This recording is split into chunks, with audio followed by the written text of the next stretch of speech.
Do we need them? Do we need them? It's something we started a few weeks ago. We're always talking about animals and insects and that. And it's like, you know, if you took an animal out of the world, would we have problems? Right? Would it make any difference? Yeah, would it make any difference? We did jellyfish last time, didn't we? Yeah. We sorted that out. The woman said we've got to keep them. We do need them, because turtles eat them. Yeah. So, I've moved on. Octopus. Do we need the octopus? Yeah. Let's find out.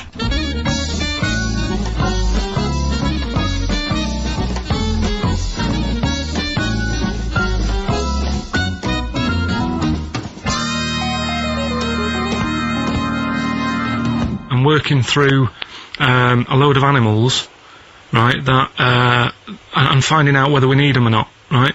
Right. Because, like, jellyfish, to me, I'm a bit puzzled by them. I don't really know why we need jellyfish, and I spoke to some expert. Turtles eat them. What? Turtles eat them. Yeah, I know, but do we need turtles? Do you know what I mean? It goes on and on, doesn't We it? need humans. Well, you know, I mean, I might get to that bit, but Yeah. I need to sort out the animals first. I've got a lot on. So, the thing is, I've left the jellyfish. We know we need them, right? So, octopus. Yeah. Right, I know they're pretty brainy. Incredibly brainy. A story that I heard, I don't know if it's true, but there was some science lab somewhere, right? Yeah. Where they had some octopus in it, and they had some crabs. Yeah. And at night, the octopus was like getting a bit bored on its own in the dark and that, and they sort of come alive in the dark, don't they? Yeah. They like the dark. Yeah. And the octopus had its eye on the crabs, and at night when it's dark, it was getting out of its little cage, crawling along the floor, getting in the crab's cage, getting them out and eating them. I don't doubt it. We put jam jars with the lids on with crabs in, and they'll open the jam jar and... You're joking? Yeah. Even I sometimes struggle with them. Yeah, you don't do it... you don't do it really, really tight, but... Oh, right, so they're not that clever then? Well, they would, if they were strong enough, they'd open it, but they're just not that strong. Oh, that's mad. Right, I also know that if they get hungry, they eat their own legs. Yeah. Yeah? Yeah. They're deaf. Well, I don't know. I don't really know. Yeah, I mean, they don't live very long. They can squash themselves into small jugs. Oh, yeah, they can go in a demi-john through the narrow neck and that. Why do they need to do that? Because they're the sort of crevices and holes that they're hunting for crabs and things through. So, would they be better if they were smaller? Do you know what I mean? I don't know. I really don't know. Yeah. But octopus then, if Noah said to you, you know, we're having a clear out. Yeah. We've got too many animals to look after and that in the sea, taking up too much room. Right. Do we need them? I think there's other less useful things in the sea than octopus. Limpets, they could go. Limpets? Yeah, they just sit on a rock and do nothing for 50 years. But they're not getting in the way then, how big are they? Well, not very big. Yeah, you see, I might come round to them, but I never think, oh, you know, I'm sick of seeing these limpets.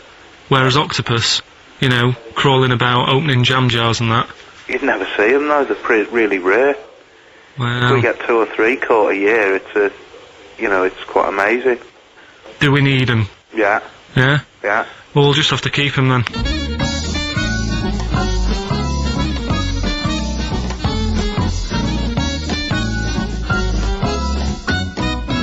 I love that Karl can confuse a scientist. Yeah.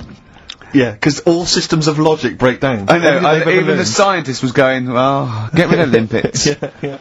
That is Who was brilliant. that guy? I think his name was Chris, And where was he from? in a place called Megavissi, where I went one year. Megavissi. And he's a scientist, is he? I think he's got a fish shop or something like that. He's got a fish shop. No, he doesn't. Well, like an aquarium type place. Oh, right. So, A fish shop. It would fish and chip shop. It wouldn't be past him that he, a Winkle store. He's got a Winkle store at Poole Harbour. Yeah, that's an expert. Oh dear. but what have you learnt from that then? Well, that we don't know whether they're deaf or not because the bloke in the chip shop couldn't confirm it. They eat their own legs. Think of That's that, a bit weird. isn't it? They eat their weird. own legs. They eat their own legs if they get hungry. Right. And they grow back, don't they? I think so. Yeah. If you eat one, they'll grow back. Yeah. And yeah, you can put them in little jars and that. If you wanted to. Yeah.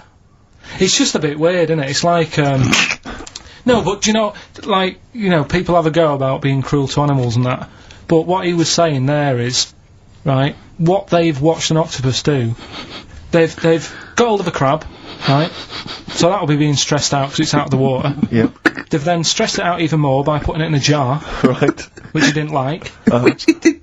and then an octopus is crawling about on the jar, Yeah. and the crab knows that the octopus wants to eat it, Yeah. right, so then it's having more frets Yeah. because of that, and then they let the octopus eat it. Yeah. I think that's pretty. Do we need crabs? Do them next week, yeah? Well, I want to sort out snails first. Right.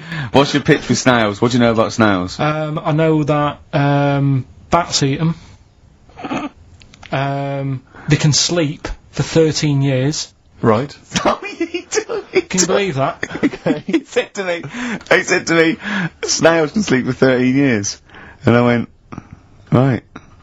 He went, oh, thing is though, if it was a scientist, and he was, you know, he was looking at it, and he put it in a quiet place, it might well doze off. He said it wouldn't be the same if it lived on the streets. And then we went on to a whole thing about homeless. He wants to do a game show with celebrities being homeless for a week. What do you think? Actually, I've got to say, that's not bad at all. It's not bad, is it? No. Right, do you know how, like, Lenny Henry went to the jungle? Yep. Right? And you've got, who else did it? John Lundy made slippers out of a bra. Right? So I'm thinking, like, get a celebrity and say to him, no, just because, I'll tell you why, right? I'll tell you why all this came about. When I was walking back from that Christmas meal that I bought my girlfriend for 150 quid, Lest we forget. right? I was walking down Mortimer Street and there was an homeless fella there, and it was like, oh, you know, it's really, really bad. But the weird thing is, it was about, I don't know, probably about 8 o'clock. Yeah. No, about 9. Right. And he was asleep. And I just thought, do homeless people ever think, do you know, I think I'll have an early one tonight? Right, that's what got me thinking. It's a bit weird, the whole lifestyle of it, the fact that he had an early night. So, what, if it's a bit weird that he's sleeping not in a home, but on the street? No, it's just that if interesting. I was homeless, I'd probably stay up quite late, because it's not nice. Do you know what I mean? What are you talking about?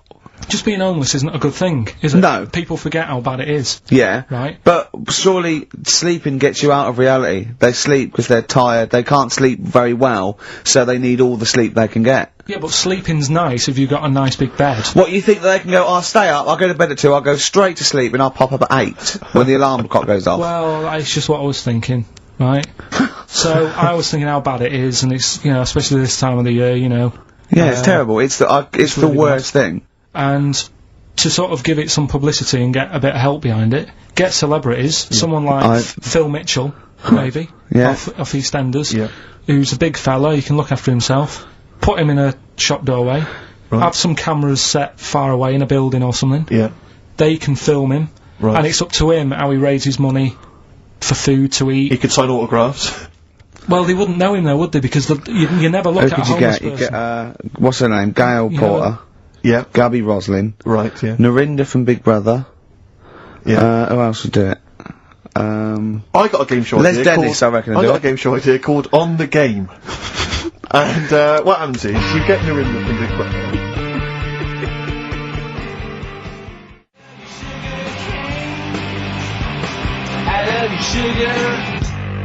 Sugarcane by Sonic Youth on XFM 104.9. Ricky Gervais, Steve Merchant, Karl Pilkington.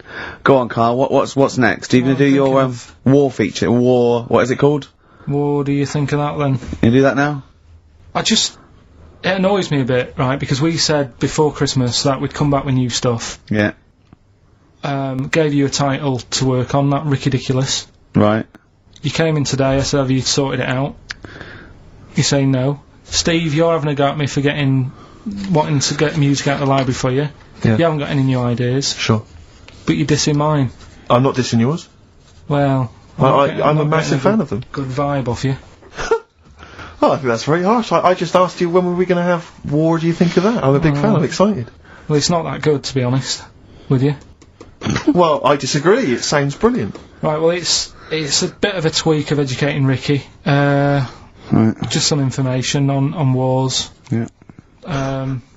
Okay. World War Two. World War Two. All right. The world champion chess player. He helped someone out in the war. It's the detail I like. No, he helped. You know, it's nearly a history programme, isn't it? I was watching those repeats of The World at War. Yeah. That were on in the mornings, you know, incredibly Did detailed, you but lot- they've got nothing on Karl. Did you write a lot of that David Sharma series? He was able to use his skills that he has to play chess, because apparently chess is all about probabilities of like where a piece will be put. Right. And they got him in, and they said, "Can you help us out?" He said, "Yeah." And he said, "Right, where should we like?" Hitler has just moved his queen. So that's a He fact. sent in a bishop that ran diagonally Yeah, through the troops, knocking them over. Sorry, wait a minute, Karl. So they got a chess Sorry, player. that's it. Well, yeah. It's just like, oh, what do you think of that? Again, that's not a story. But it angers me that he says that I'm down on the ideas when that's beginning to shape up as quite interesting. I thought you were going to tell me which battle or which event World War was Two. you. World War Two. There's not a battle. But which bit of your World War Two? Like the middle bit. It's 6 years worth. Yeah, well, probably about a bit in. Guessing. I thought, let's. Guessing. Well, alright, yeah, there is a bit of guesswork, but it doesn't matter. But that could have been an interesting thing if you told me it had an impact Well, on the when you Normandy look at these landings. things, do you go, bloke wants help chest, oh, I'll use that, and run away from the computer? No, or I run read out it. of the bookshop? I read the first line where I get enough information, I just think, What do you mean you read the first line where you get enough information? Imagine if you were someone's defence lawyer, and he was like, he's on death row, Yeah. and went, I don't think he did it. Yeah. I read the first line, I didn't read the file It's He completely. was in a hotel in Texas. Right. Go on. it's enough. Oh, some other It's stuff. enough, He it's definitely enough, didn't kill it. it's enough, it's enough. And yeah, I that's just thought interesting. they always take ages on deciding where to go. It's just like, bet there's a better way. I don't know what you're saying now, I don't know what you're talking about. Well, it takes- Actually, when, don't know when what you're talking people about. play chess, they take ages to make the move. So I'm just thinking, there's probably a quicker way Of what? than finding where a boat is, than getting a chess player in. I don't know what you mean now. Alright, Are you talking well, about I'll tell you what, battleships now? They should have got an expert battleships player in. Right? Yeah. What, Carl? Right, What? forget that one. Or then. someone No, who's no, really no, good no. I'm not being funny. But what is that? What are you telling me there? Someone who's really good at risk. You should have brought them in. Yeah, Cluedo. Right, yeah. Another fact. Oh, that's enough then, is it? Well, they use expert Cluedo players, but the police use Oh, expert they Cluedo players. do use, yeah. If ever there's a murder in a country house, Do you think they use that old Chinese fella on the front of Mastermind? mastermind, yeah. Yeah, for logic problems. The Enigma code was broken by top Mastermind players. Exactly, yeah. Right, second And a fact. guy who's had a couple of rounds of Yahtzee and done very well. Second fact about the war. They for engineering they use a lot of Jenga players. Absolutely, To- whenever they will want the to- building collapse? I don't know. Let's pull this. Let's see. If Yes, they it wanted will. to identify, What are you doing? if they wanted to identify spies, Yeah. bring me the champion of Guess Who. Was it a woman with glasses? No. Right, Has sit he got down. a beard? Is it Bernard? Right, Carl. Sorry, Right, go on. Another war fact. So Go you're on. saying it's rubbish, but look, you love that. Yeah. Right? Yeah, Second you're one. absolutely right. The first bomb that was dropped on Berlin, Yeah, it didn't kill a person, but it killed an elephant. I think that's true. That is true. Right. Yeah. Okay. And the last one. Is that all you know about that? See, that's interesting, isn't it? But What that's was the enough. But no, it's not not though. Because enough. I mean, listen. Most people want to go. Oh, what was the elephant doing there? Did Well, it it's land in a either- zoo? Was it a pet? Oh. Was it a lost elephant? Did they aim at the elephant? How did it kill it? Did Was it it hit it on Hitler's the head? favourite elephant? yeah. Was it Hitler's favourite elephant? Did it then have one ball? Yeah. I mean, these are the things. Why didn't he catch it with his trunk? Did it have an effect on German morale? Yeah. Yeah. Oh, that Yes. elephant is kaput. Oh, Jumbo! I don't want to fight anymore!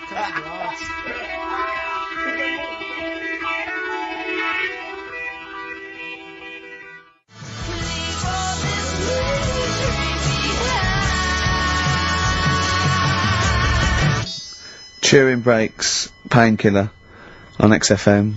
Carl's getting a little bit stressed, aren't you? No, I just, got to keep focused, got to keep the show good and that. Yeah. And in the Yeah. new year, the idea was come up with some good snappy stuff. Yeah.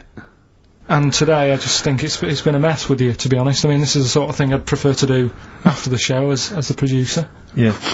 But Do you know what? I think it's a discipline problem.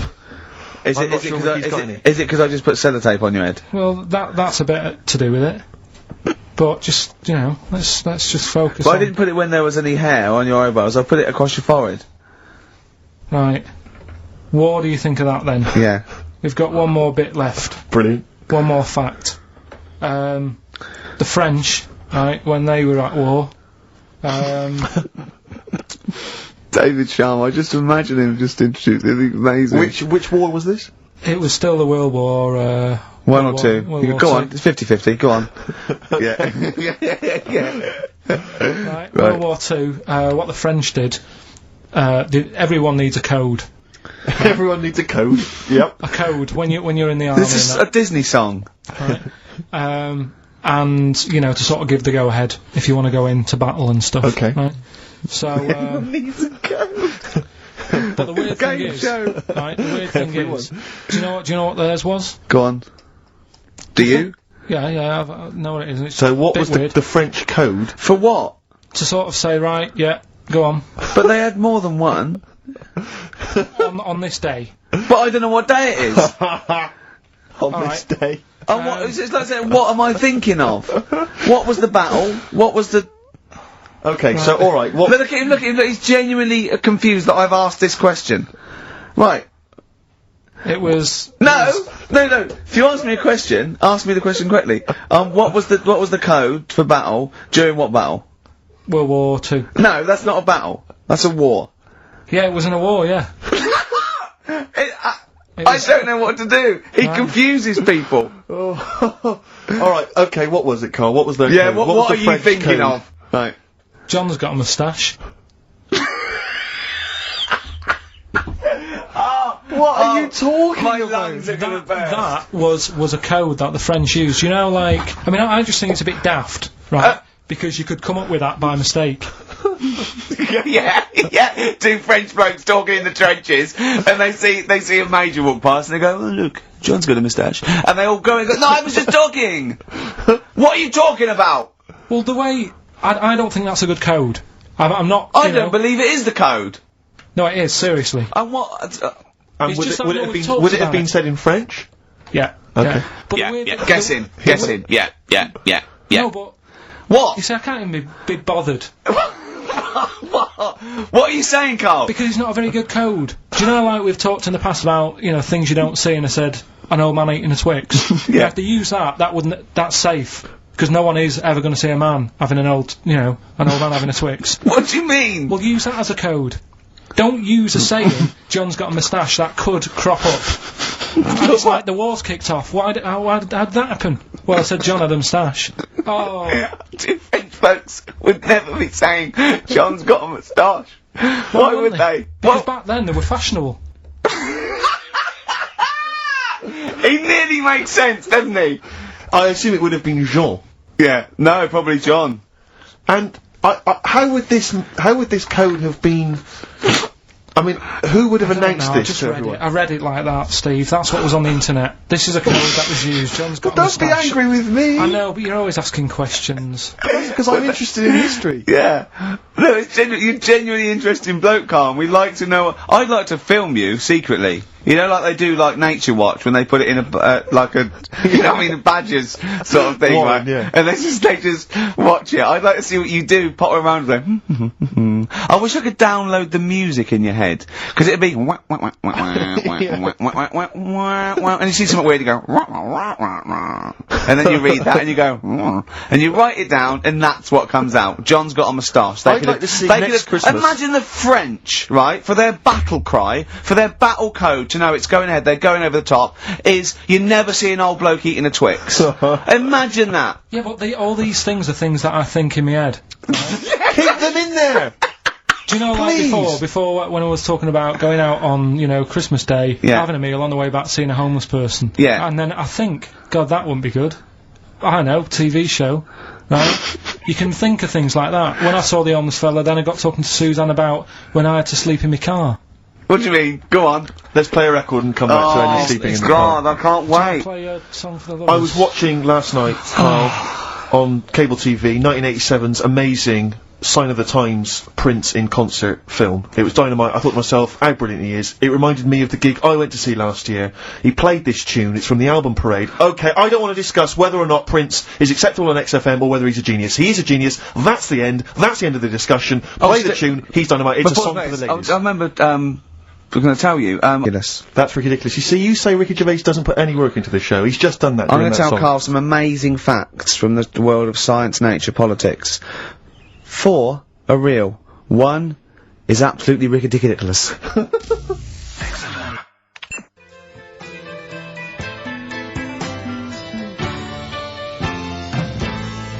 Cat Stevens from Catch Bullet 4 album. Sitting. Little interesting fact for the nerds.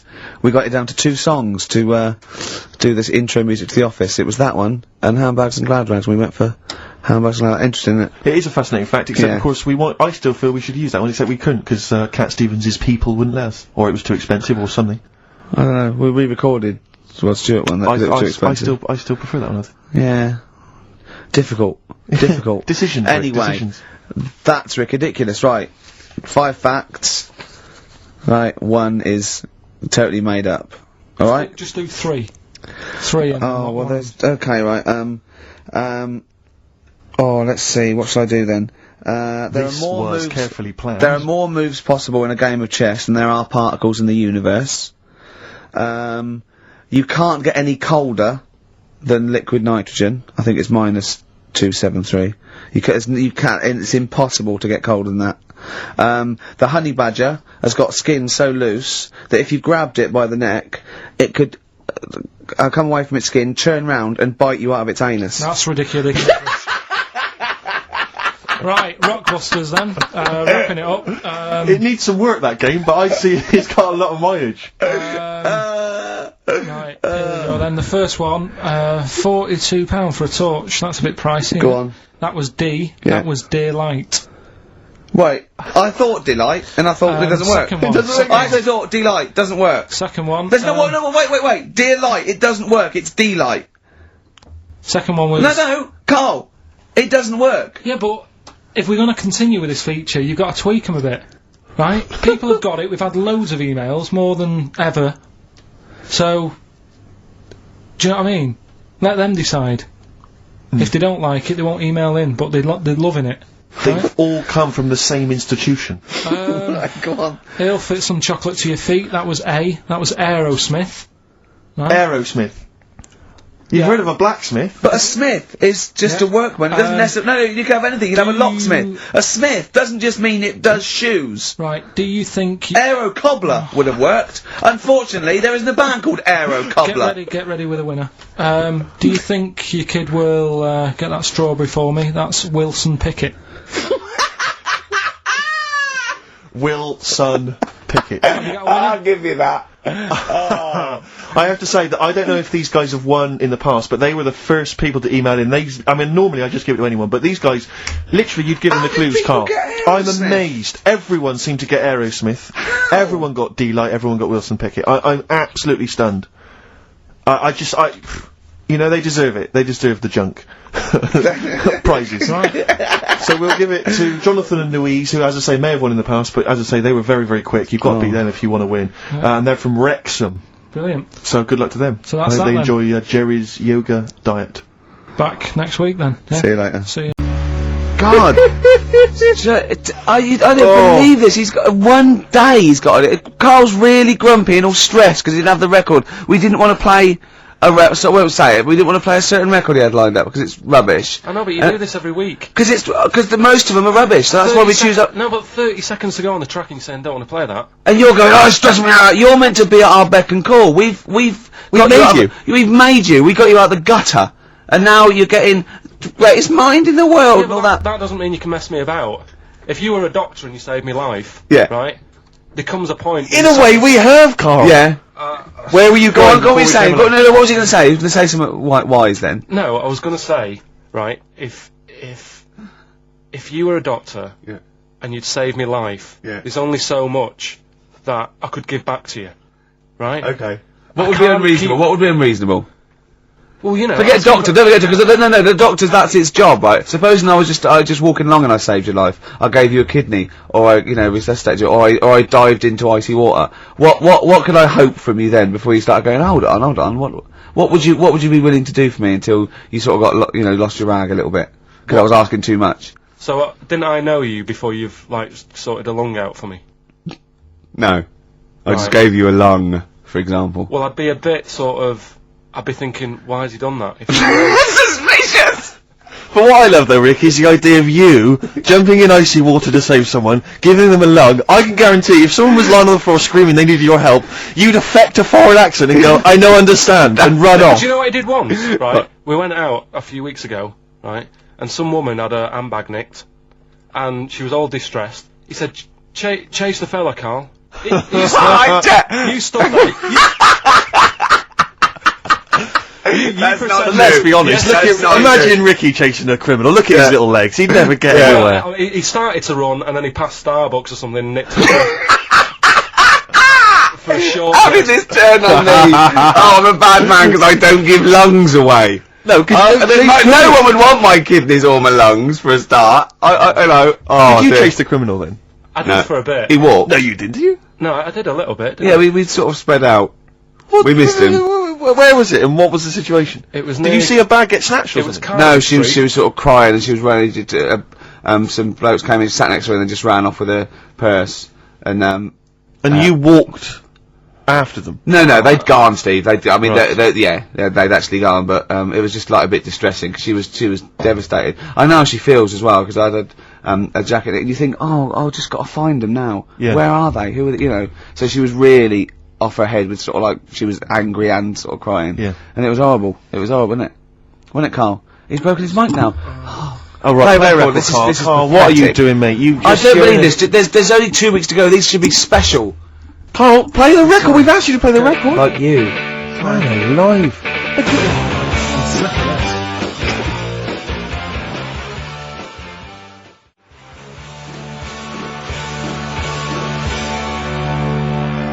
Live main offender on XFM 104.9. I forgot to say who I was.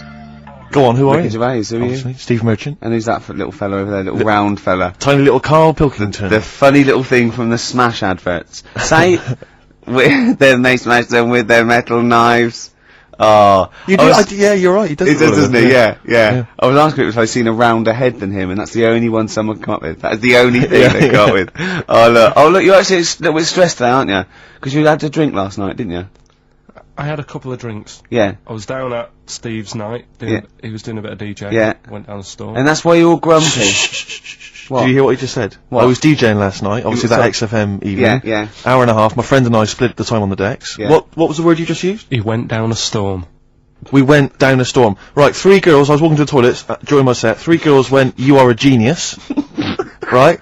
What's his name? Dane Bowers, Zane Lowe. Because you played records in a certain order. Yes. Sorry Rick if you can't deal with that. Sorry if you're a little bit jealous, because this time you can't share the award. Oh dear. But it was my credit this You time. can tell he hasn't been a DJ. Because it's not just about It's not just about that the songs you play, it's choreography. the way you play them. Oh The way you play them, whether it's 33 or 45, very important. Leave your hand on Exactly. them as they're trying to go round. But so 3 girls there, Yeah. charmed by me, they loved it. Yeah. Zane Lowe, XFM DJ and MTV presenter, probably one of the coolest blokes alive. He came up, gave us massive respect. He said, I'm loving your set. He actually used those words, right? There were people coming up, they couldn't believe their luck. It was roaring. We'd stick on a track, people would cheer as it came on, right? My particular favourite, Carl, I think you'll agree, my particular triumvirate, LL Cool J, Mama Said Knock You Out, leading straight into House of Pain, Jump Around, then straight into that current Elvis track that's been re-released, remixed by Junkie XL. I played the original, which I'd already played on XFM before. I'm already there, cutting edge. Yeah. Right? 3 old tracks, you mean? 3 old tracks. In a row? Yep. And, what I think the words that would best sum it up are, I kicked ass. Great. Rick. Alright? Alright? Well, I'm going to be kicking some ass today, because I look forward to it. I'm going to be shamelessly self-indulgent, and we've only got 2 shows to go, so I'm playing some of the most beauteous tunes in the world. And I was just telling Carl, lined up a Simon and Garfunkel track, Only Living Boy in New York. He went, why is he the only living boy in New York? I went, what? He went, what does that mean then? I went, I don't know. He went, well, what's it about? I said, I don't care. I said, it's lovely something. No, what's it? I said, I don't go into that. I said, he went, I like a story. I said, like what? I said, killing of Georgie, no trickery. Killing of Georgie. I think we should play that at the last. It's good. I heard it the other day on radio too. It was cracking. It sounds like well. It's really good. Tell them what it's about again. It's about little girl, gay fella. A little what? A little gay fella. Yeah. Right. Who I mean, I haven't heard it for a bit, so it's all off memory. This, but gay bloke. Is he from Scotland? I have no idea. But he's from somewhere where gays aren't liked. Okay. Right? No. Oh, he is. Georgie Boy was gay, he's nothing more than the kindest guy I ever knew, right? Now, all he did was, right, his father said, how can my son not be straight, kicked him out, right? Goes to America. Yeah, but you can handle all that. You can handle your dad not getting on with you if other people around you are into the same scene. Yeah. But he was left on his own, he didn't know what to do. Yeah. He was getting stressed out. Yeah. So he goes... And this was before, I mean, this is, when did this record come out? Must have been 77? 77 years, something like that. Right. And, he's... During punk. Right, I see, yeah. So, you know, the village people had come along and made gay cool. Yeah. That had already happened. Yeah. But it wasn't respected. But he was watching the telly or something, and he saw that New York had loads of them over there, and they're all having a good time. Sure. No, sorry.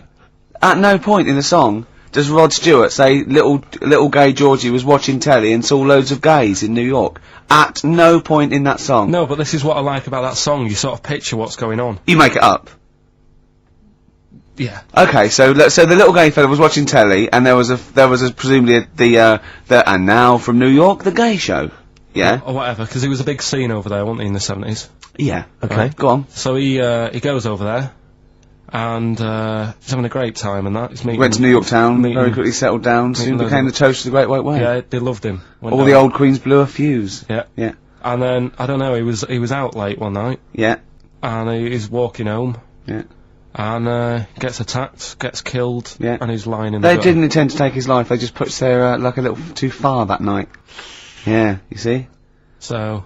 Yeah. But what's good there? Is it good that he had a bit of a good life, and was able to be himself? Yeah.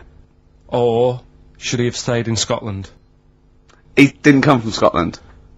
Again, I really... Well, I think, is there anywhere we can get this song before the end of the show and play it? Because I've heard it recently. A lot of people listening will have never heard this song. They wouldn't have any idea what we're talking about. Can I say what you said when we were talking about that song once before? Is it bad? It might be. Because we were talking about, you know, Georgie Boy, and he, you know, got it. I don't know. What? It's when you said... Well, it's a fact. I don't think if... Well, he said, so it's for King of Georgie, he gets out, dies, right? He goes, well, they do go out late. I know. All gay people I go know out a few late. gay people, and they start to party late on. That's why, in Soho, right? Yeah. Girlfriend got in a cab, right? Suzanne was in a cab, and the cab driver was taking her to an early start, right? She works at the BBC. Yeah. Early start, 4 in the morning. It was going down. It was mental in Soho at 4 in the morning. Yeah. They were all still like starting the night out. How do you know Whereas- how do you know they're gay? It's Soho, isn't it? Fair enough. Okay. Play a track. I'd love to be able to try and dig this out. Yeah, we will. This is Simon and Garfunkel, The Only Living Boy in New York. It's lovely.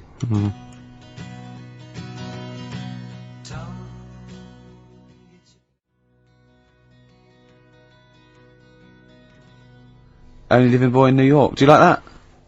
It's got a nice feel to it. Simon and Garfunkel. Yeah. Lovely.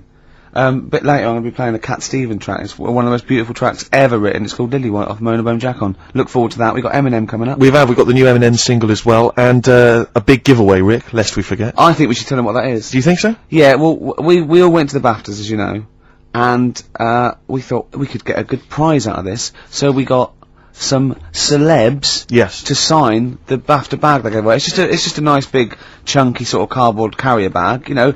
It's not the value that counts. This is what values it. Read out the sort of names. These are the kind of celebrity names that have signed that bag. Obviously us three, plus Graham Norton. Yeah. Angus Dayton signed it, Alan Davis, Jonathan Creek, Jamie Theakston, Paul Whitehouse, a lot of comedians you'll notice, Helen Baxendale from Cold Feet, who's also been in Friends, right? I don't know why that's so exciting. Steve Phil Mitchell McFadden. Yeah. It's an eclectic bag. I noticed actually that Steve's signature is also mentioned, I think he says Steve, aka Phil Mitchell. which is very nice of him. Yeah. Peter Davison, former Doctor Who. I noticed also that when you gave him the pen to sign it, he put the pen away. Yeah, he pocketed We had it. to say, Yeah. whoa. Just his wily Cockney ways. You're not Phil Mitchell now, mate. Exactly. Give us the pen back. Exactly. Simon Pegg, and of course, one of broadcasting's biggest legends, Steve Wright. Oh, Steve Yeah, got Wright, him to sign it as well. Yeah. But that's, you're not going to find that. That's quite an eclectic and kooky mixture of celebrity names. Yeah. Autographs on one bag. And we maybe photocopy it and it's just, you can't We make can out explain who signatures, they we are. can explain who they are. But we can give that away. And there's, it's a little commemorative thing of the BAFTA. It's got a big BAFTA logo on there and everything. It's pretty classy. Did I mention this? That our agent, who was there, he ran around getting a few of these autographs, and I think he held him back on a few, but he went up to him and told him it was for charity. And that was why they signed it.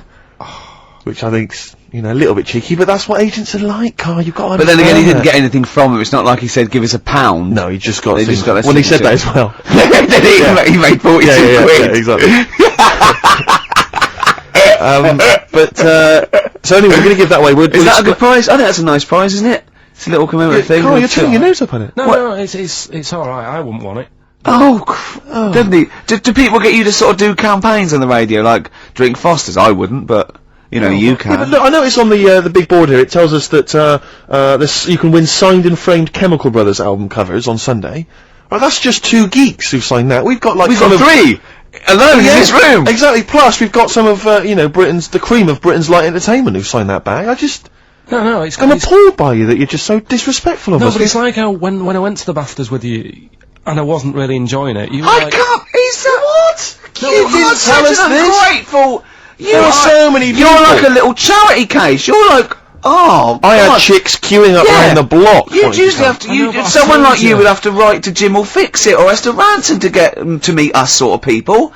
And now it's on your doorstep. I'm amazed that you didn't enjoy it. Why didn't you God. enjoy it? You got to walk down the red carpet. You went in. There was George Best, one of your footballing heroes, was there. A load of other big names. You sat there in prime position. You came backstage with a load of other big names. Hey, you had a lovely bit of We were grub. filming this thing for the DVD we're making. That's you, a cameraman on our DVD. And yet you think, now you look grumpy because you had a couple of pints and I can't believe So it. tell us why you didn't enjoy it, because the ceremony, what didn't you enjoy about that? It was interminable, wasn't it? far too long. Wasn't it awful? 3 boring. hours. I thought you were going to say something. Really? Sorry. 3 hours. Yeah. I mean, I suppose for you two, at least, you were going to get something. Sure. Yeah. But with me, it's like, I've never graduated or anything, so Have you not? I'm trying to think of a situation. Basically, I sat there for 3 hours knowing that I'm not going to get anything out of the night. Yeah. Right? Now... Did you, sorry, when we invited you and you said yes, did you think you were up for an award? No, but I thought we were going to be sat round tables, having a nice bit of food, whilst people are going up there winning awards. Yeah. But 3 hours of the same thing over and over again. I mean, if a film's 3 hours in the cinema, you go, well, it's long, but, I wonder how it's going to end. Yeah. But this was just like the same thing over and over again. Some guy going up, thanks a lot, cheers for the bit of brass. And then going down, sitting down, the same thing over and over again. I wouldn't, honestly, right? I'd say it was one of the worst things I've ever had to do. I enjoyed the night afterwards when we did have a bit of lamb and a nice bit of veg and that. That was alright, and I went home and I was happy, and I got the little freebie bag that you're talking about that we're giving away. Which wasn't much good stuff in it. Oh, Right. No, What would you have done on that Saturday night? Suzanne What said would you have done or the Sunday night rather? What would you have done had you been at home? I would have stayed in with Suzanne, right? Watching telly, having a nice bit of pate on toast or something, cup of tea, watching 24. But instead, I had to buy an expensive suit, so I didn't show you up. Right? Yeah. And what did you spend on your suit? Well, in total, right, because, the shoes and the suit and the shirt and the tie, it was about 600 quid. That's the most expensive evening ever. That's what I'm saying to you. And the daft thing is, it's dark in there. I don't know why you've got to wear a nice suit. You can't wear a tracksuit, for goodness sake. It's dark in there! No, just the shirt and that. It doesn't make you a better person wearing a suit. No, doesn't make you a better person, no. We're not claiming it made you a better person. No, but that annoyed me. Yeah. It was an experience, innit? That's why I went, because you think, if I didn't go, if I would have said to you when you invited me, no, Steve, I don't want to go, then I would have never known, right? Yeah. And I've that's my sort of thing in life, right? If Yeah. something comes up, you should take it, even if you're not going to like it. It's a bit of an experience. Right. You know what he said to me? I phoned him up because we had to meet up, and obviously he had to pose as my gay lover. Yeah. To get in, right? Yeah. He went, what? He said something to me like, I bought a suit, I'm looking good. He said, I'm looking good. People will think, how on earth did he end up with that good-looking guy? So he got into the role. That was what he said to me. He's started getting into it. Such an insight. Play a record. I just must say that we've had an email from Daryl Foss. Lots of people have emailed in and said, well done on the BAFTAs and well done on your Room 101. They really liked that. Thank you. There's one guy, and it's Daryl says, Ricky, has your dad only got one D-Mob suit?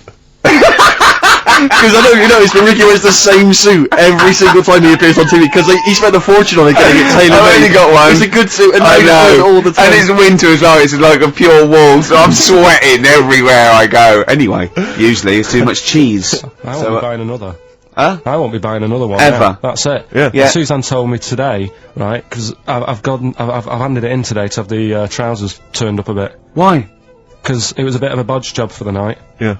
Right. It was just some pins sort of holding it up the other night, but you didn't notice, and I didn't tell you because I thought you'd be getting on the stage and saying, "Look at that freak over there with his pants hemmed up." But I took it to the place to get it done. Suzanne tells me that I'm going to start shrinking now and getting to that age where you start going small. I know that must have been a revelation to you and a worry. Like, how small do you get? How small do you get? Oh, don't What are we know playing yet. now? I thought we'd have a bit of Marley music. Marley music. Oh, Okay. Go on.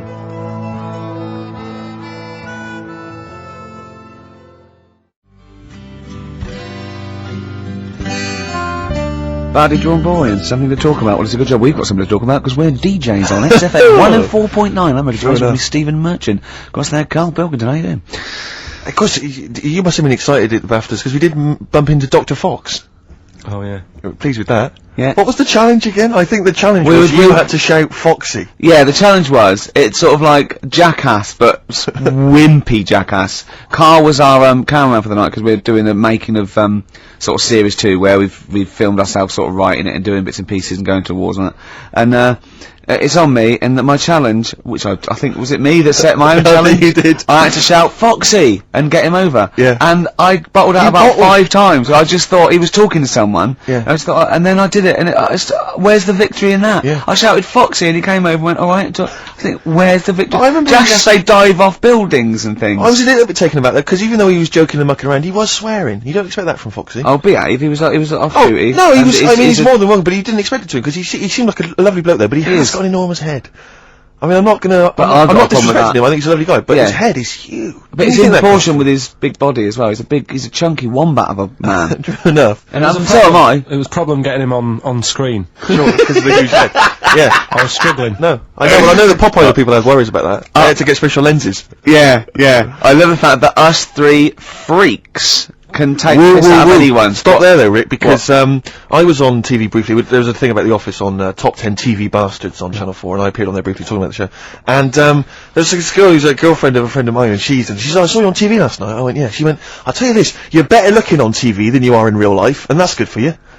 And I was like, oh, I don't know if that was a compliment, because it's like... Definitely not. Well, I'm not on TV, so it's not Yeah. beneficial in any way. Yeah, But that's like... too right. You have to step out of the TV. That's like saying, I normally find you pretty repulsive. Yeah. My opinion changed slightly last night because you were on the box. Yeah. And I didn't know, it sounded like it was a Through compliment. the aid of a different... Yeah, through the aid of lighting and appearing like for 12 seconds on screen in small doses. God. You thought I wasn't as bad looking as I am in real A lot life. of people have phoned in and wondered if you are Morph grown up, because they've seen a picture of you on the website. Do you mean me or Carl? Carl. Right. Yeah. What do you mean? No, because people have seen you next to a picture of Morph, and it is exact. If you draw honestly, Carl, if you lay you down and draw around you, it's exactly the same shape as Morph. Yeah.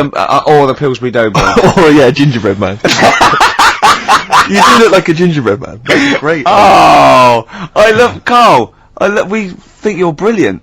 We like looking at you, talking to you, hearing what you've got to say. We think of you, don't we, in the week sometimes? Rick, I had a bit of good news this morning. Go on. And I don't mean this in any way. I'm sure it's an emotional thing for her. But in the Sun it says that Dido, her wedding's off. Right. Just thinking, ding dong. Because for some reason, I don't know what it is, I was having a chat with my mates, I've always been under the assumption I could pull Dido. Because she's quite ordinary. Do you know what I mean? She looks a bit ordinary. She's quite an attractive one, but like. Would that be your opening chat-up line? You look quite ordinary. Dido, I don't think you could probably get anything better than me, because you're not too hot yourself. Exactly. My name's Steve Merchant. Actually, what I'd do is I'd go, right, I'm not going to meet you in the flesh, but I'm going to send a picture of you on video. Yeah, this is me on Top TV Masters. What do you think? See what you think. Yeah, and if you think it's good, well, I'm certainly no worse without the lighting and makeup, so don't worry about that. Exactly.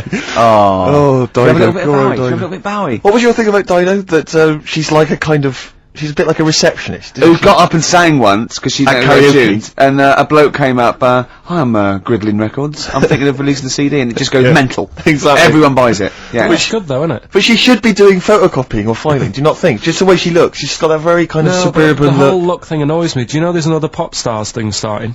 Yeah. Like, it's going on in Ireland, apparently it's Ireland's version of it. Okay. And today it was like, you saw all these kids rushing in, there was fat ones there and ugly kids, and you're thinking, it's sad and everything, they might have a good voice, but they've no chance, right?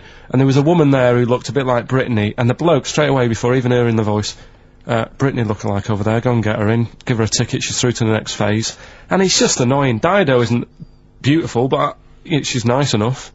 Do you know what I mean? Well, yeah, that's why she's fine for me. I mean, I mean, my standards are quite low. So, do you think Steve should go out with her then? I mean, that's what we're asking you. Do you think he should? Yeah. Okay, so a little bit of Bowie. Thanks, Carl. Try and fix that for next week.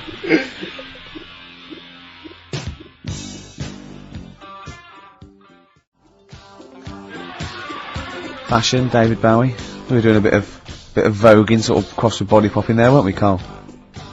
Yeah. Played that last night, Rick, during the set. Yeah. That was described by Zane Lowe as one of the best sets he's ever seen. Well, he didn't say those No, but I think Zane just sent an email and said he's giving up because there's no point. Yeah, exactly. When he hears stuff like that, he said, I thought I was a DJ. Yeah. After seeing Steve Merchant, I'm obviously not. Exactly. Yeah, exactly. No, so, yeah, Big Boy Jim was down there. Yeah, Big Boy Jim was going, wow, you know. I don't know what I'm thinking. Yeah. But I like the idea, because you know, Fatboy Slim did Brighton Beach, didn't he? And he had like 20,000 people in Brighton Beach. Yeah. And everyone was loving it. Just the idea of me down in Western-super-Mare doing the same. With 86 people. Have you ever seen that thing, Karaoke Challenge on Challenge TV? Yeah. It's great, they're all doing it, and it's sort of like, Jonathan, what's his name, from Jonathan Bread, Morris, and all those sort of, people there. And the camera pulls out, and there's about 8 people there. Yeah, but what I love about Karaoke Challenge is it's not even night fever. Do you imagine that? I mean, talk about... Wow. Oh dear. We tried to get on that once, didn't we? On Karaoke Challenge? Yeah, we were doing that comedy we were lab. gonna I was do- going to we do it were in character, Yeah, wasn't you I? would do it, yeah, as David so Bowie. So we'd have a little bit of footage, but Yeah, that'd be great. Yeah, They wouldn't even let that you was on. terrible. That was how minor a celebrity you were at the time. I remember once, right, this is how sad we were. We tried for about an hour to get on the Chris Moyle show. They were doing a competition. He was doing this competition. It was about golf, wasn't it? So it was like things with, It was, you had to think of a song title, but you Yeah. had to make it into a golfing pun. and people were calling up and going, now what about Drive by the Cars? He was going, Drive by the Cars, very good. And it was like, things like, you know what I mean? Things like something T and that. And I wanted to phone up and go, hello, Chris Miles. Yeah, you know, what about, Spandau Valley Golfy? Just being, and I was just like, we tried, I was just about 30 quid just to get on and do something stupid, how pathetic. And they wouldn't even let us on. What were the others? It's a good game, that. What? Oh, God. Phone in if you've got any amusing puns on songs and golf. Yeah, please. What did you say? What was it? A Spandau Valley Golfy. Yeah, do you like that one? It's a good little game.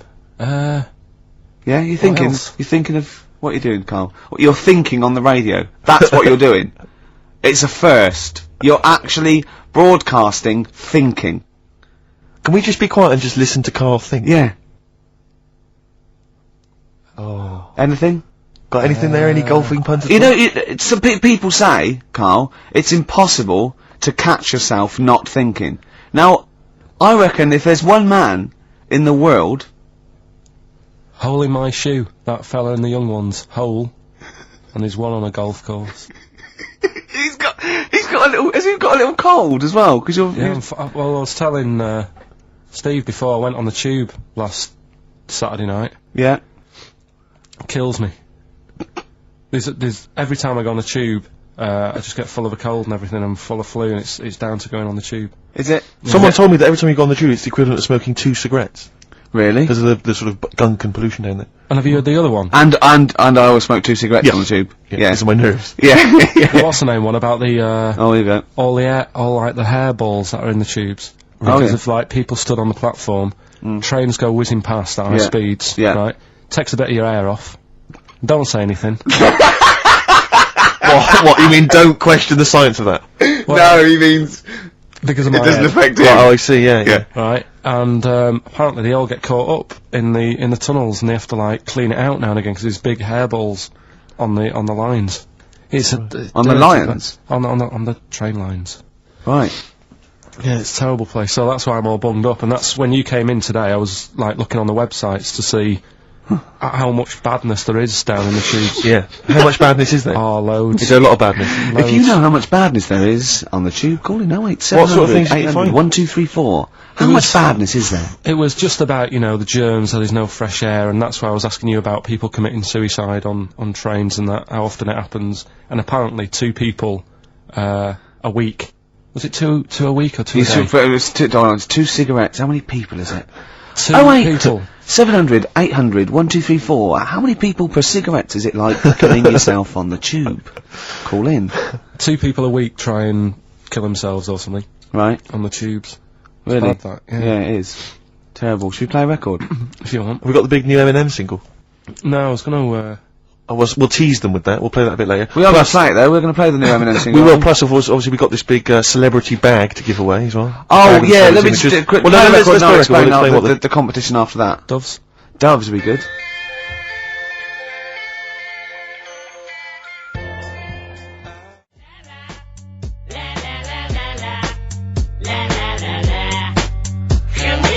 As Yeah. ever, Rick, there's always someone who steps in to defend Carl. Okay, what is the defence? What is the defence? Here's an email from Scott Coomer. He says, Carl is actually right. I've got an A-level in statistics and probability. It doesn't matter how long they have and how many monkeys you have. You cannot guarantee they would type the complete works of Shakespeare. Infinity makes it probable they would get it right, but not definite. Well, yeah. Yeah. That's what I was saying. No, you weren't saying, Carl. You don't understand it. Infinity sort of sorts it out. That if they do anything, they nearly do everything, won't they? No, I mean, they'll give it a good shot. and that. No, that's not the point. But the I'd point be is surprised if they did one page right. Right, listen. It's not to do with consciousness. It's not to do with them aiming. They are It's- just bashing away It's at the like keyboard. it's like they're used to show that there isn't consciousness. They chose the chimpanzee because it can type, presumably, hit the keyboard. It's because they hadn't come across you at the time. Yeah. It's to take out thought out of it. It's to take out reason and trying, right? It's just random. They're saying that if you typed enough things, if the computer was left out typing everything, if you left it for an infinite amount of time, and they chose Shakespeare because there is meaning behind it, and it's difficult to get it exactly right, to show you that Infinity would come up with it's not just Shakespeare, it's every novel. It's everything. Fairly eloquent there from Gervais. A quick riposte, please, from Karl Pilkington. No, I'm just saying, what I don't understand, if it hasn't read it, then how does it know where it's going? Listen, right, okay, listen, right, Can I just explain to people, right, some people have said, oh, why are you cruel to Carl? He drives me mental with things like that. What do you mean, well? Can I just, let me just, you do my editing. just take a breather for a How do moment. I do your editing? He keeps coming in the week. You know that I work here properly, yeah, in the week, don't I? Yeah. I've got a proper job, yeah? Yeah. Should be 9 to 5, but I normally get in at about 8 o'clock and work A lot till of people about getting 8. 8 o'clock. Working hard, trying to do my job. 3 times this week, I've been rushing around, I walked past my little studio. He's sat in there, alright? Now, because I've got this sort of job, I can get away with it. I said to him, if I was a doctor... would he keep coming to me practice? If you were a doctor, there'd be severe problems with the NHS. Oh, imagine that. The standards would have lowered so much to We go if to you can lunch. arrive at the hospital, you're a We'll doctor. pop in, I'll go to lunch, don't we? We have a little lunch break, don't we? I go, come on, let's go now. He goes, I'm busy. I go, come on, let's go now. He's going, no, you're doing me head in. Well, when I was talking about the monkey conundrum with Carl, he said to me, right, if I had a day off work, and I was, say, watching the TV, and with one hand I was typing a typewriter, would I type Shakespeare? I mean... Yeah, but you see, there's certain things. We were talking a little bit about this stuff the other week, weren't we? When we said you were going on about Einstein, and I said he's not that good. You know, E equals MC squared. You know, it sounds good, but I've never used it. And that. Right? I've never used it. You haven't used 2 and 2 equals 4, Carl. The fella with an apple fell on his head. You know, it could have been anyone sat under that tree. Do you know what I mean? It's just annoying. Lucky. And just happened to be a genius. Newton gets all the credit do you know for what his I mean? laws of the universe. Well, other people were working whilst he was having a lunch break under the tree. Okay. So in a way, it's like he didn't deserve to have that success story. Again, forget the apple and the tree and whether he was sitting down having a lunch break. It's totally irrelevant. Yeah, but what I'm saying is there's certain things that will just happen. You know, it's like, I think we were talking, when we were out eating the other week, we were talking about Noel Gallagher. Well, this is reason the monkey discussion came up, right? Noel Gallagher. I don't know what to say. I don't know what to say. Rick, I don't want to misquote I'm Noel. gonna be like Herbert Lom in Clouseau. I'm gonna get a twitch whenever he opens his mouth. I don't know where to start with some of his statements. Well, as I say, this discussion began because we were talking about a quote that Noel Gallagher supposedly gave. Now, I don't want to misquote Gallagher, but the gist of it was that he said, had I written Wonderwall or whatever, instead of the Beatles writing Strawberry Fields or whatever, I'd be the one that was considered the great songwriter and it wouldn't be the Beatles. You know, it's just the fact that they came first that meant that they get all the credit as being the greatest band I in the don't know where world. to start with that statement either. I mean, that's Gallagher's thing, and he's, you know, well, whatever. We know what we think of that. What was your point, Carl? You agreed with him, didn't you? Yeah, I reckon, right? Do you know we've talked about putting a baby in a room before and it'll know what colour it is and stuff? If you've got a room that's painted red, right? But forget that, because that's going to confuse it. Hear him out. Listen to me. Say if they did some new TV show, right?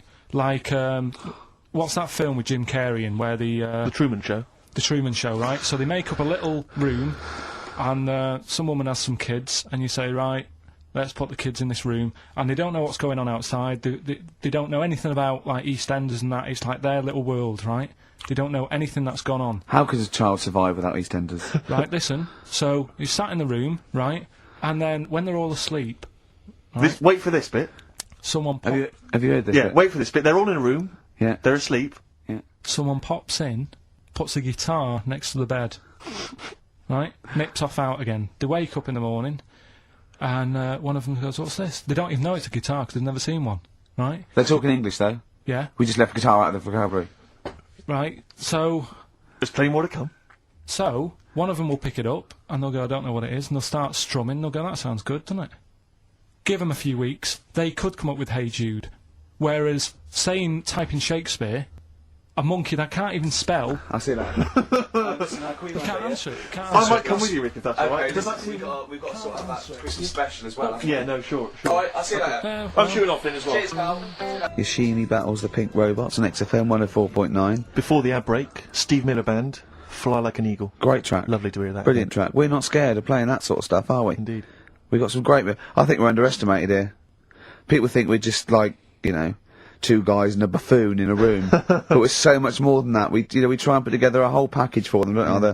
For their Saturday afternoon listening pleasure. If there was an infinite number of us three in an infinite number of studios, broadcasting for an infinite number of shows, would we ever do anything half decent? Yeah, we eventually... Would we ultimately come up with something quite good? What was that email that you were laughing at? I can't, it's too rude. What does it say? It's too nasty. Oh, go on, give me the gist of it. The gist of it was that it would mean that if there was that infinite number of monkeys, eventually, besides the fact that they would type the complete works of Shakespeare, they would also type the sentence, "Karl Pilkington is a genius."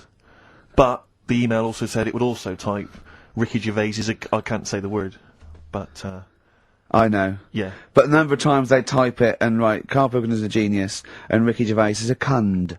Exactly.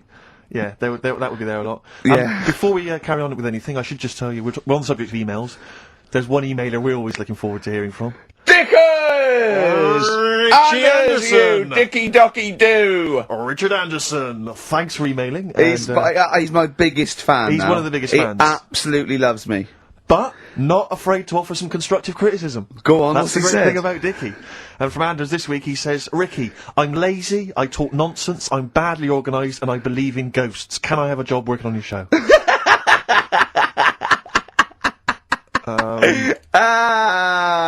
Possibly, Anders. Maybe send in a CV. or email a CV. He's put a little bit of all of us in that, hasn't he?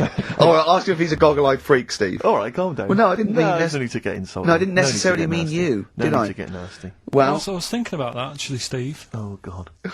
Just talking of the old. What? What? Talking of the what? No. Do you know, like? This better be good. No, you don't have that many girlfriends. And that. what do you mean? Carl, why are we on this? I was defending you in the whole monkey discussion. Come on, what's your point? no, What's your we'll point? leave What's your it. point? No, what's the point? What's the point? I just was thinking. If there was an infinite number of Steves? You're an odd-looking fella. Come on, Carl, get to the... No, you know cut I to the know quick. that. I've told you that Cut loads to of the quick. times. What do you mean, you know I know that? Well, there's no point pretending anymore. Steve, I'm flabbergasted. But also, you don't like spending money, right? He's mean and weird looking. Valentine's Day. I'm gonna, Are you sort of, You've got to love him though, haven't you? what are you happier with? The fact that no girls like you enough, right? This is really mental. Or are you happy because you don't have to spend any money on a card for someone? A little from column A, a little from column B. Right, let's have more monkey news. What have we got? No, we've got We've got so much to get into this show. Insults, We don't stupidity. need the insults. I think we've got enough. We don't need the Yeah, insults. there's no more insults. No more What insults. angers me with Carl is he's been planning that. No, I haven't. I was thinking about it on the way in because Valentine's Day is coming up and I'm not a big fan of it. Condoms? You bought your girlfriend a box of condoms for Christmas. I don't think you can have a go at me. To be fair. No, but I don't just treat her on Valentine's. I'm always. Do you know what I mean? You don't even treat her on Valentine's. You don't even treat her at Christmas or on her Hang birthday. on. When do you treat her? Hang on a minute. Wait a cotton picking minute there. Oh, why I order. her out. Took her out Wait last a night. minute. What was that? Tiffany Dog. I treat your girlfriend better than you, and I've only met her twice. I took her out last night and she enjoyed herself. Where'd you go? Until she had to write the cheque. Where'd you go? Where'd you go? To a chippy. A really. Play a record! It was To a chippy? no, a really quality one. Right. Oh, God! Under a fiver for two. Oh, cod nice lots. wrapping. Not newspaper, greaseproof paper. And bread. Look at Gervais with me, Steve Merchant and Karl Pilkington. We've got so much to get through. Alright. London's shit, innit? Sorry. Swear. On air, my studio. Never swear on an on-air studio. Yeah. Apologies. Not really swearing, is it? I'll tell you what swearing is. Oh. Yeah, Graduate. You're going to play that again and give a winner. Give a winner. Well, let's hear it. So it's Karl Pilkington featuring in The Graduate. Yeah. Well, Here we go then.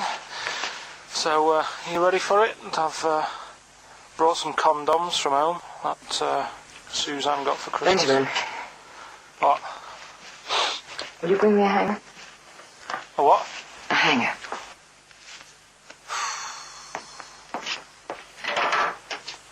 Tell you what, I've got wood. What?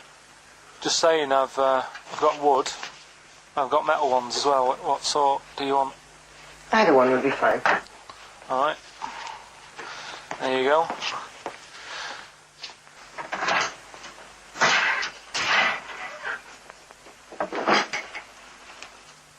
Are you afraid of me? No. No, I've seen weirder things than you. Have I ever told you about the two lads I went to school with who had big heads? Webbed fingers as well. Not related, and weren't mates, but both had the same thing, which is a bit weird. Yeah, I never found out what was wrong with them. Can I ask you a personal question? As long as it's not about my head being round, because Ricky's always going on about that. He's saying I've got a round head. Well, you can admit that, can't you? No, it's I'd say it's a normal sort of shape. It's just round. It is, isn't it? Yeah, but what do you mean? So is yours. Heads should be It's round. nothing to be ashamed I'm of. not ashamed. It's just a normal shape. Mm-hmm. And you can talk. Look at your saggy arse. Anyway, get your knickers off. Hello, darkness, my old friend. Oh dear. A classic, an Oscar-winning classic. Oh, Karl Pilkington in The Graduate. But what was the question, Steve? The question was, which actor was Karl Pilkington taking the role of? Well, and that's easy. which Everyone knows actress that. was he performing opposite? I know that. And the answer's Ricky. Hoffman. And Bancroft. Anne Bancroft, Dustin Hoffman, and the $6.99 VHS cassette is going to Laura Gomez because she says that she'd be happy with the VHS, not the DVD. So, best of luck to her. I hope she enjoys that. All right. Yeah. What we do next week? I've got loads of. I quite like hearing Karl in a sort of seductive environment. It gives you another insight into him. It gives you another dimension. I know. E.T. it is then. Yeah, Civilly to each other first before we start making it rhyme. Oh, dear. Rockbusters, Karl? Yeah. I'm not a champion of Rockbusters, as you know, but I think it's overstayed its welcome. But I'm willing to go Well, I along think with Karl's just giving the fans what they want here. it. Okay. It's a popular thing, isn't it? Got some good prizes. The press Well- are behind it. Let me tell you what the prizes are. It's a dance music compilation, Cream Trance Anthems 2003. We Brilliant. play a lot of trance on Well, this station. I put that on quite a lot and danced to it Exactly. myself. There's the original motion picture soundtrack to the forthcoming film adaptation. When you've seen the film, I'm sure that will mean more to you. You But it's like a that, good- don't you? It's a good movie, yeah. Nicolas Cage I haven't playing seen himself it. and a twin brother. And it's written by Spike. It's directed by Spike Jonze. Joined at the, what? No, they're not joined at the hip at all, or at the face. And we've also got the best one-hit wonders album in the world ever. What have we got on there? We've got things like The Crazy World of Arthur Brown, brilliant. Nana, 99 Red Balloons. The Rembrandt. In fact, it kicks off with Nana. Sure. Then it's followed up by I'll Be There For You, the theme from Friends by the Rembrandts. Yeah. And of course, Breakfast at Tiffany's by Deep Blue Something. Brilliant. Deep Blue Something. Is What that the happened worst to name them? ever? I think it possibly is. No, Sixpence None the Richer. Sixpence None the Richer That's is a quite pretty good. bad name. Okay, again, I know we've got a lot of chill-out fans who listen to us, so the best chill-out album ever. Yeah. Bear in mind, of course, all these prizes collated by Karl from, I guess, people's drawers. Yeah, maybe their looking in a bags. drawer, looking in a drawer. Oh, dearie me. What is it? The only thing probably worth having is a, I mean, it's topical, if nothing else, Karl. A 7-inch by the White Stripes. Merry Christmas from the White Stripes. That was their exclusive Brilliant. Christmas single. So if So that's early, isn't it? That's you worth get that. something. It is worth A lot of something. people have got to wait 11 months before that's released. Or is it last Christmases? Exactly. And I have never heard of this DVD. Go on. I like to think of myself as being fairly familiar with TV and films, but I have never heard of Stephen King's Rose Red. Welcome On to DVD. a place evil calls home. And it's on DVD, it's certificate 12, so don't imagine anything too shocking. And it looks appalling. Is Rose Red Mansion truly haunted? To find out, Professor... Okay, we've got the gist of it. They're It's a not living very place good of doom. prizes. They're cobbled together, but if you've got nothing better to do, call in if you know the answers to these clues. It's Rockbusters. Let's not let Right, them so call in, Rick. I Please don't give let you- these people call in. I No, give you no, some, they're not calling in. It's email only. Carl, don't interrupt me. I'm just Ricky.gervais@xfm.co.uk. Email only. I can't stress that enough. We just don't want to speak to you people. Right, go on. right. So I give some initials out and a cryptic clue, and it makes up the answer and that. Well, sometimes it does, yeah. Go on. There's two of them. There's a new aspect which I'll explain about in a minute. So the first one is cryptic clue is, well, if he would have been wearing an helmet, it would have been all right. And the initial there is B, right? So, well, if he would have been wearing an helmet, it would have been all right. That's B, right? Band or an artist. Second one, why are them Jamaican fellas swinging fish around their head? Okay. All right, It initials just fills me with... DS. DS. Why are them Jamaican men swinging fish around their head? All right. And the final bit, to Rockbusters. It's a new bit. Last week I played you this.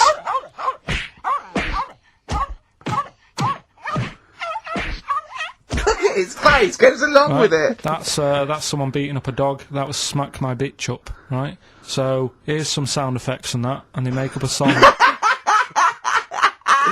I can listen to him talk Hang on, all day. let's have a listen to the effects.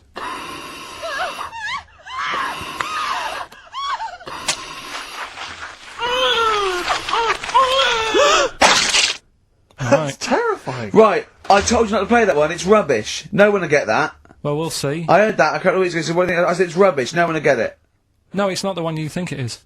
Ah, right. So, email in, ricky.gervais@xfm.co.uk and you can win that stuff. I'm a little bit confused. I'm here I've heard what you're saying. We've discussed this in the past. I don't know what's happening. What's The that? first- Is that a clue? That's a cryptic clue. That screaming to a song, is it? There was screaming. Well, don't say it. So It that- should stand up by itself. Don't give him any clue.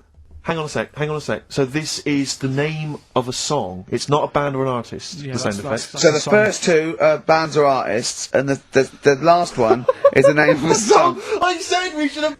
Come on, Placebo. someone talk. I'm looking at his face. His headphones are too loud. Instead of turning them down, he's just grimacing, going, "These are too loud." I don't understand it. Yeah, how have you lived this long? How did you make it to 30 without getting squashed or eating something deadly poisonous? I told you, I used to choke a lot.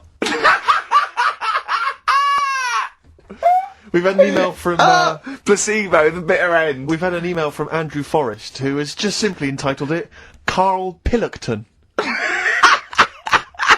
Oh, Karl Pilkington. What do you think of that? And that's got to be your new name from now on. Oh. I had a mate who used to use it. What, You he used to call you that? Yeah. Was that your nickname at school, Pilkington? No, it's not my nickname. It is now. No, it's not. It is now. Pilkington. Pilkington. Oi, Pilkington. Pilkington. Oi, Pilkington. Pilkington, do my homework. Where do you Actually, live? Where do you come from? Pilkington? No, there's this lad who called Mark, right, who used to go to school with, who used to call me that. And his mum, right, was like obsessed with cleaning. And I was never allowed in their flat.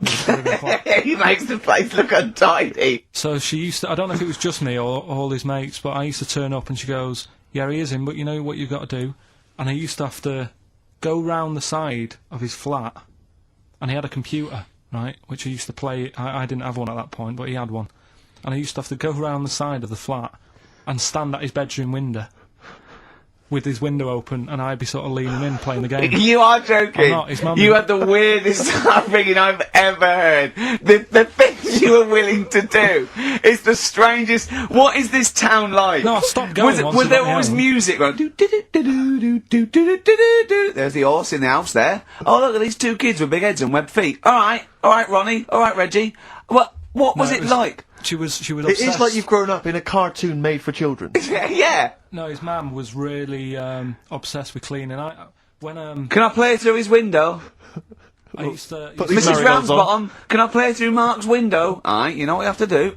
She used to be up till about Is 3 that in the morning. Pilkington again?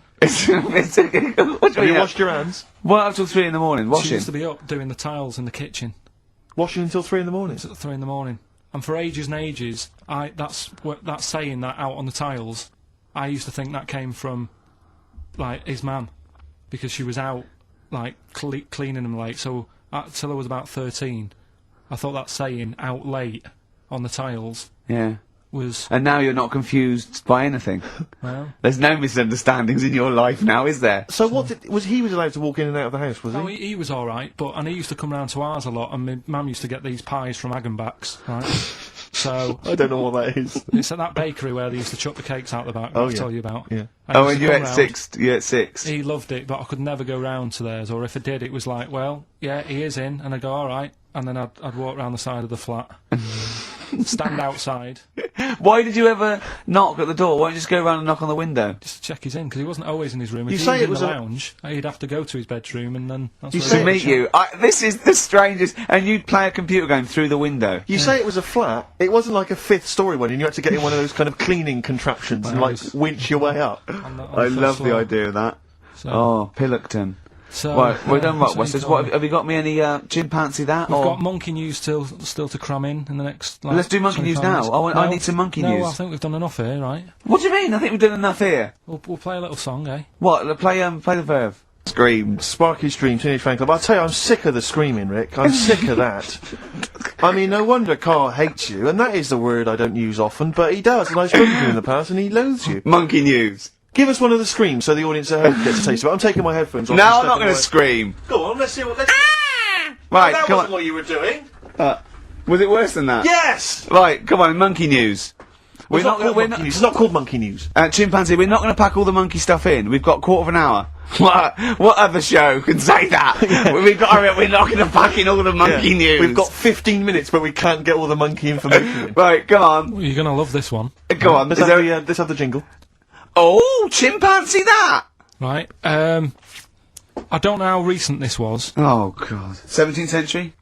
but it happened in Hackney, right? If you're outside London, that's in a place in London. And it's this monkey that's going about Hackney, nicking DVDs. Even the monkey didn't go for videos.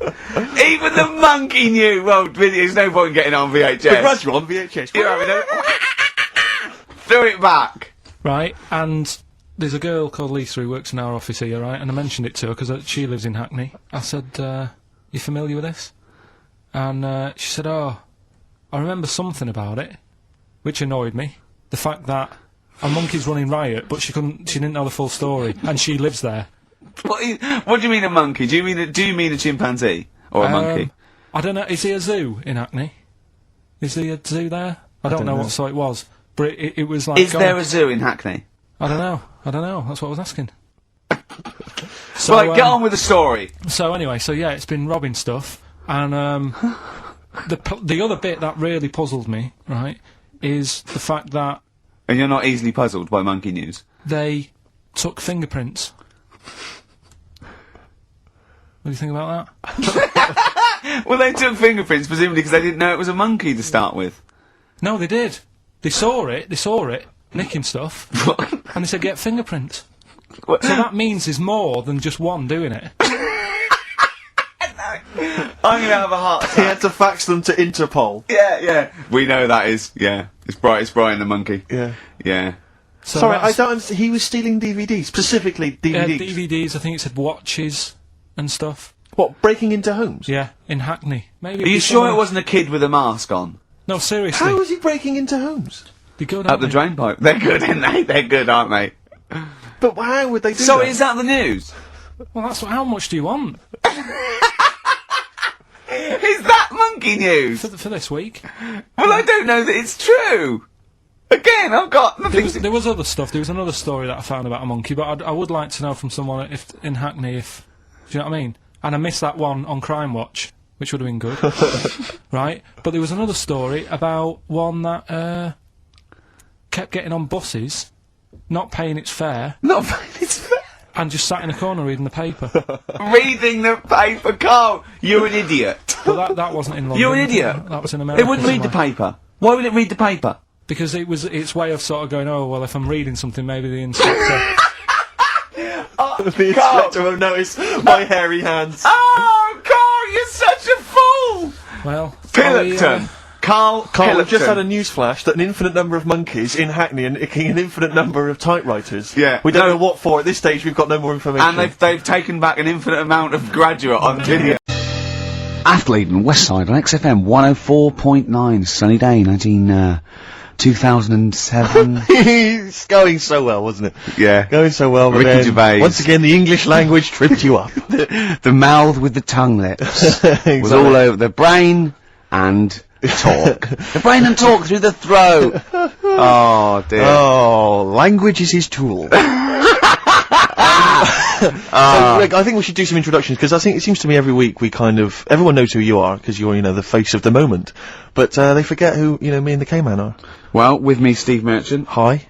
and the K-Man, who's our producer and friend. And can I just say that I really look forward to this show. Mm. Like, I get, oh great, we're gonna do a show and we're gonna play some tracks we like and have a laugh. But now I'm looking forward to meeting Carl. Of course. Honestly, I come in and I see his face and then I go, alright, and I'm, just great, like just a little friend. Do you know what I mean? You know when a kid comes on to play with a friend, you go, oh, and can I come out to play? And it's like little friends. It's like that with Carl. Yeah. Yeah, And because we it- don't see him in the week, you see. We deliberately stay away from him in the week, so that he'll be Yeah. fresh to us. It was, go on. You start off friendly, like you did today, and as soon as Steve turns up, you start getting nasty and saying things about my little bald head.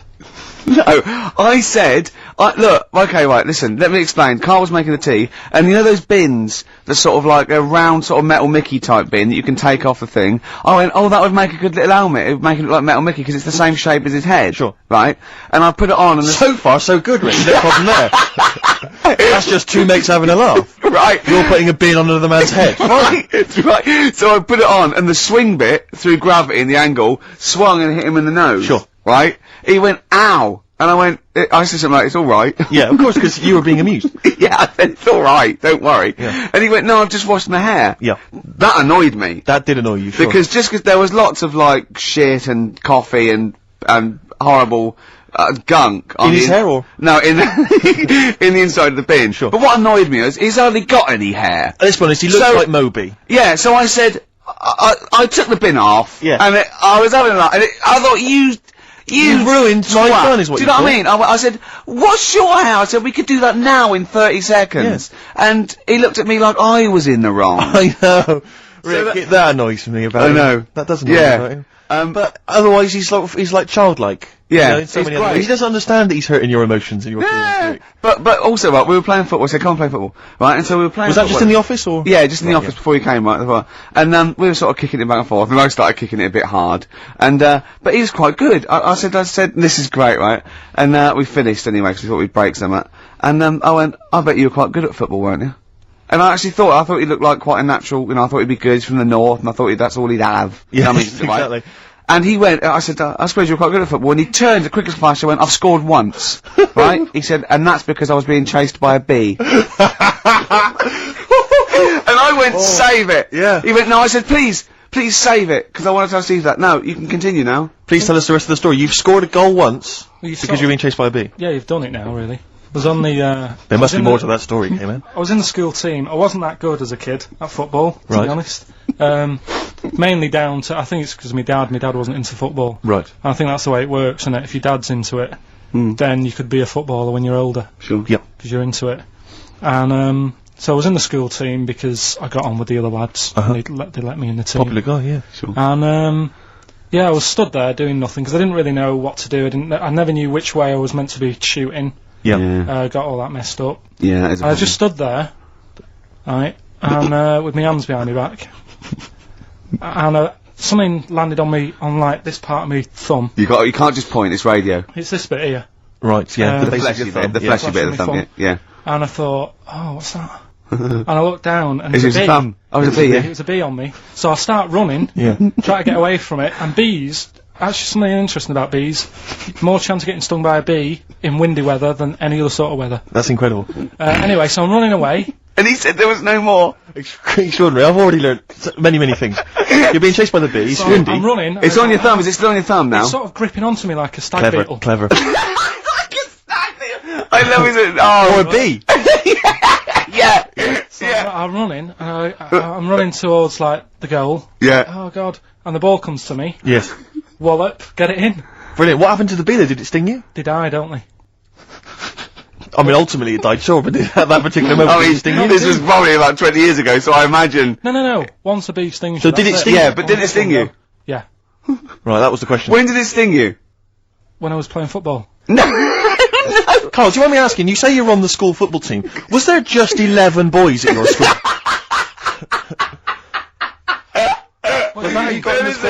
Listen, Carl. All I mean is, at what point in this story did the bee sting you? Straight away? After or half time.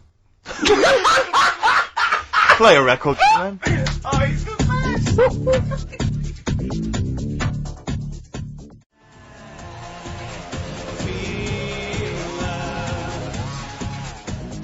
Depeche Mode, I Feel Loved, on XFM 104.9. It's about 17 minutes past 1 on Could I this just- Saturday. Go on. Will never interrupt me when it's going that well. Sorry, I don't know what I was thinking there. That was my record. That was about 4 or 5 sentences. True. I They don't know had what I was thinking. I was semantics, bored of it. syntax, there was capital letters, full stops, Yeah. grammar, You didn't everything. even get the time out, did you?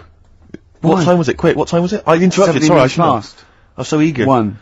XFM 104.9, I'm Ricky Gervais. With me, Steve Smirch, Merchant. Smirch. and the K-Man. The K-Man. We're all giving ourselves nicknames now. Yeah. Can I just clear something up? This is only a very, very personal thing.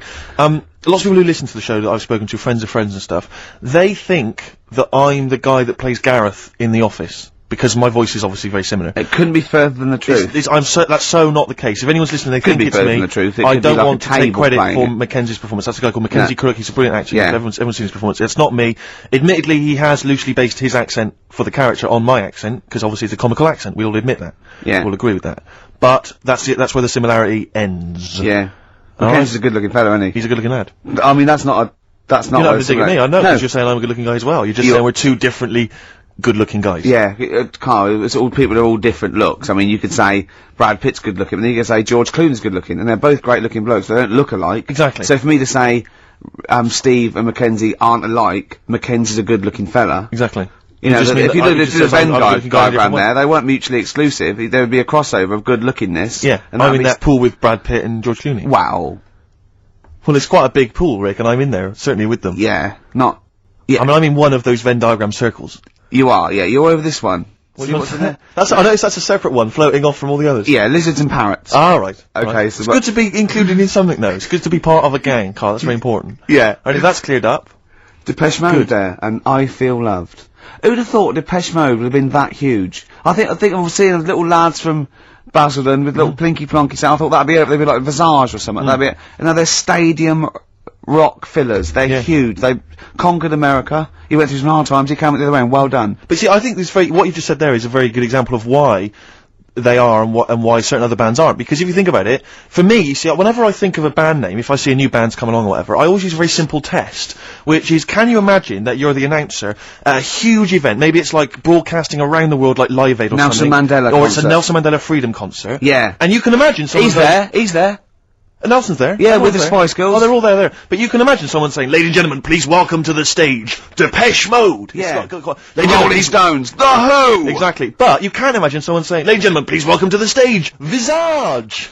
Ladies and gentlemen, will you please welcome our headline act? Welcome Idlewild. Exactly. Ladies and gentlemen, please welcome to the stage, Ned's Atomic Dustbin.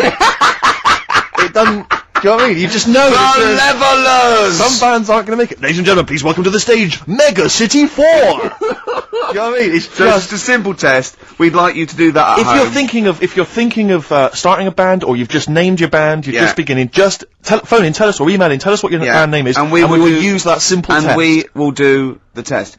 Ladies and gentlemen, will you please welcome to the stage the Franken Walters. Jimmy Eat World. Ladies and gentlemen, please welcome to the stage, Cooper Temple Claws. I don't think it's going to happen for those lads. Here's a good It's one. a simple test anyway, but 100 reasons, please welcome to the stage. 100 reasons. 100 reasons I think would work quite well. We're just going to give the email address, ricky.gervais@xfm.co.uk.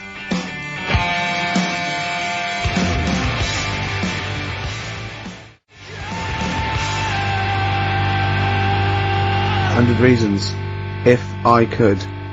Ladies and gentlemen, will you please welcome to the stage, Pop Will Eat Itself.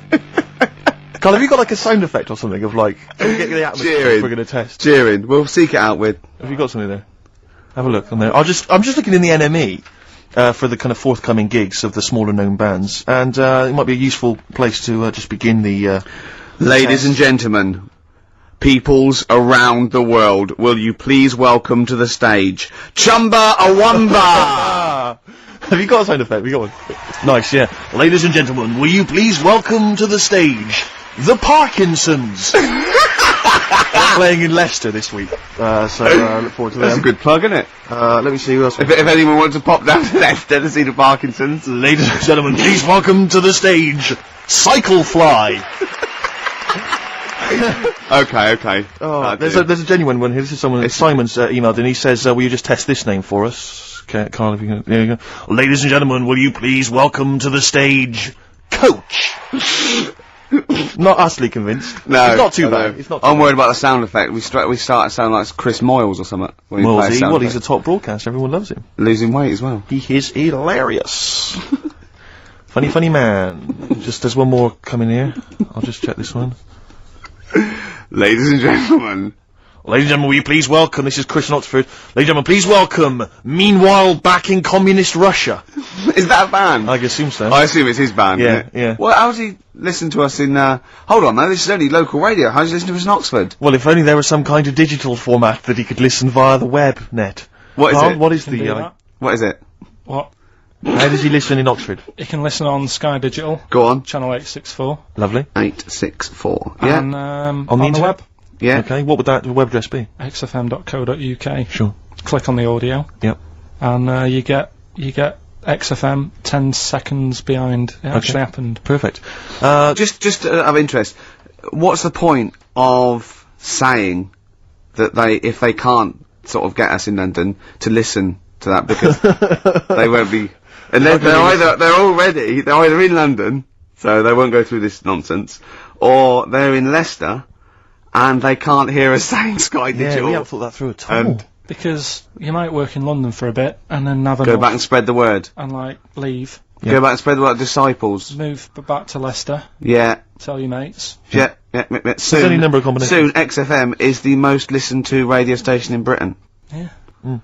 What we need is people on Radio 2 to give it a plug every day. That'd be ideal. Yeah, or Radio 1. Yeah. Yeah. Any of the big rivals. Virgin. Yeah. I mean, we've often plugged Virgin. It's a good station. 105.8 Virgin Radio London. It's a great station. Really good station. Hard 106.2.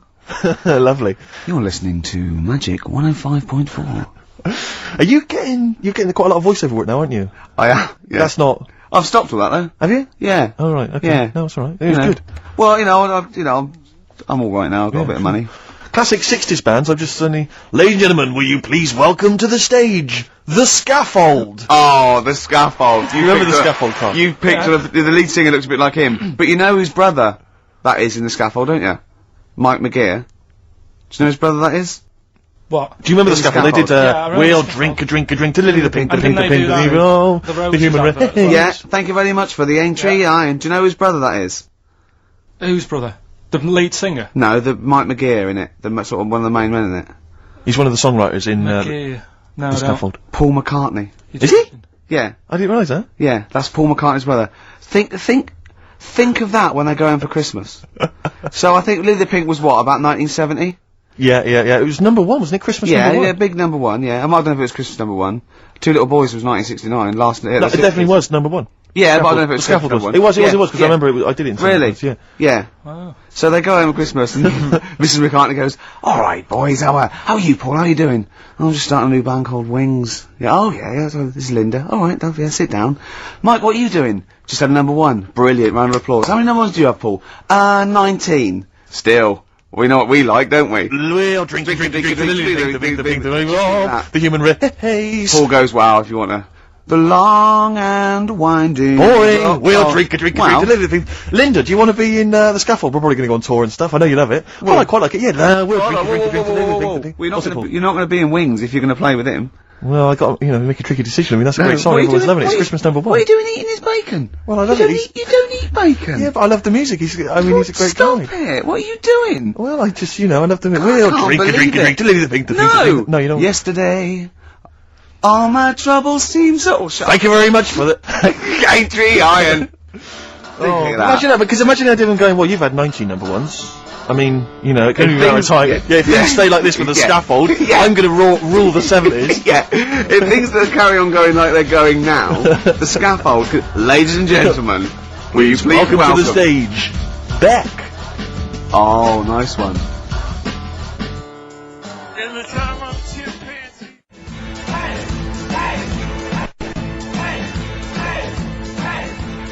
Dandy Warhols. Ladies and gentlemen, please welcome the Dandy Warhols. There you are, it's never going to That sounds like Levellers crossed with Wonder Stuff. Rubbish, isn't it, really? I mean, it's fine, it's chirpy. It's a nice old song, but it's it's not...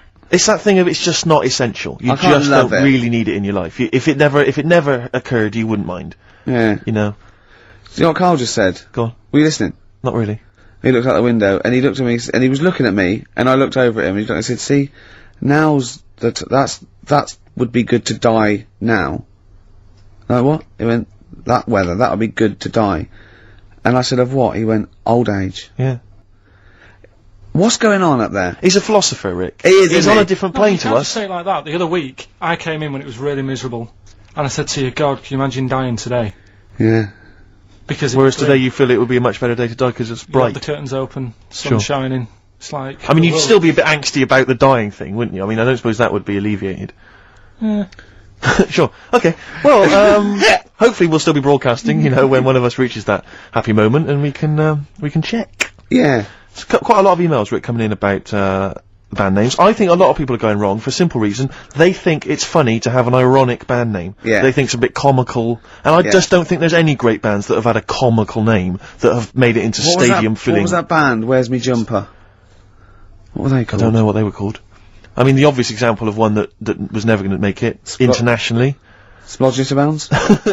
Splodgeness Abounds? No. I like them, though. Splodgeness Abounds. Splodgeness Abounds, they were great. Ladies and gentlemen, please welcome to the stage Carter the Unstoppable Sex Machine. USM. These are some of the ones we've had emailed in. These are bands, obviously, that haven't made it so far, and I don't think they will.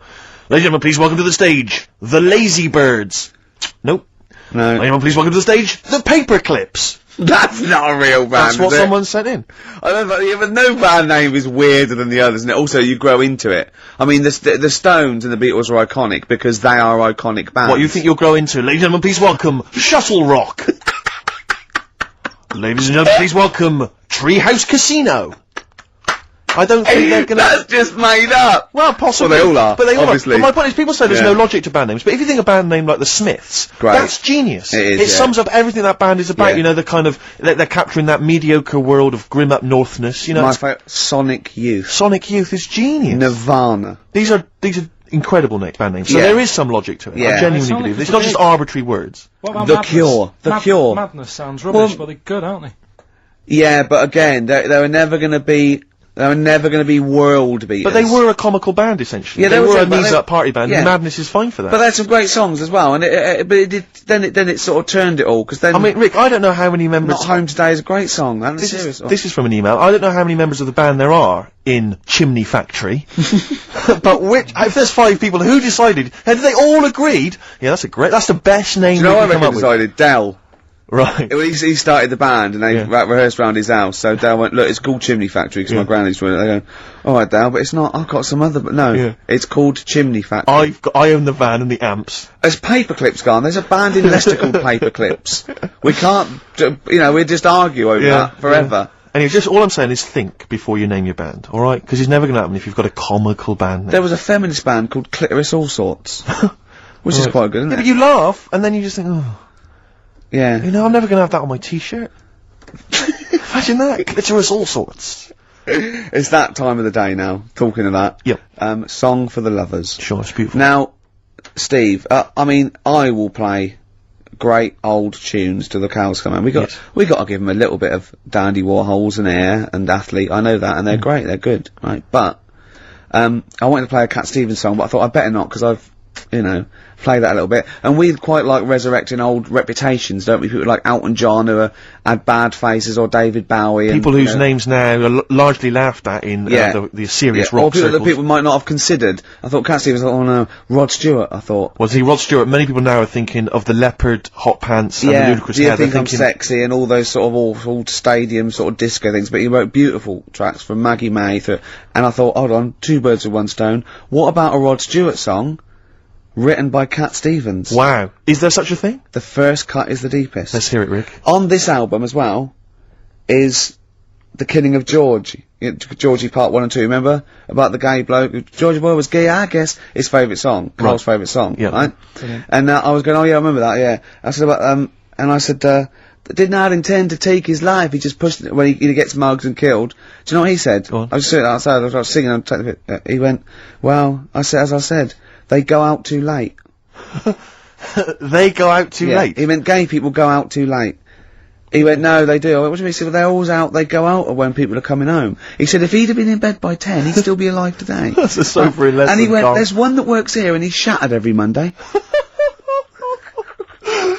Oh, if you're gay and you're listening, just be in bed earlier. Go out when sensible people go out. Yeah. You're right, we're not on the continent, Carl, is your point? If you're gay and you're not in bed by 10, go home. Yeah. I don't get it.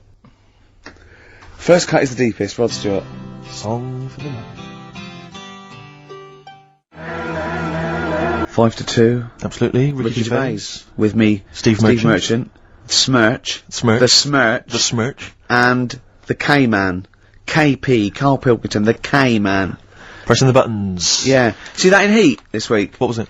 About the campaign to stop Karl going back to Manchester. You know, because he's a miserable sort of northerner who goes, London's crap and I want to go back up north. Yeah. And I only need 40 quid a week to live up there like king and all that sort of Yes. rubbish. Right, well, Boyd from Heat. Well, we met him at the that award ceremony. Oh, yeah. And we were saying about, he really enjoys Karl. He's getting a lot of people people love like him, people love Karl. him. And I was going, but he's thinking of leaving. He was going, start a campaign. And he did, and he put it in there. So the campaign. So write in if you like Karl. If you think he's really annoying, then we'll stop talking to him. Yeah. But I mean, I like him. I love him. Yeah. Have you ever read the White Van Man column in The Sun, Karl? I've seen it, Are you familiar with this? This is where every day in The Sun they interview a guy who drives a white van, just, in order to get the kind of voice of the man on the street in the paper. And he has to answer, or just give his opinions, really, on events that have made the news each week. Just thought we could maybe throw some of these at you, Karl. Go on then. Because we know to see what your views are. Yeah. So, just the first thing that comes into your mind, the sort of, your initial reaction to each of these. Top all things, but you don't need to know about them, it's just your philosophy on it, Yeah, so. just your views. Yeah. I have had a few days off this week, remember, so I don't know what's going on in the world. Yeah, you stayed in London though, didn't you? Yeah, You didn't bury yourself, did you? I normally see the news, but I didn't this week. Okay. So what was your view on Will Young beating Gareth Gates in the final of Pop Idol? Don't like him. You know what I was thinking about when I was watching it all the way through? Yeah. How he looks like he's got a wire coat hanger in his gob. That sort of... Right. Again, it's radio, Karl. Radio. It's a great So face. The funny face you're pulling doesn't Yeah, translate. and, a radio. And that's a problem for you, is it? And just the way he's from a really rich family. I opened up the paper on the Monday or something, and it had how he went to a posh school and he's got loads of money already. Yeah. It's just a bit...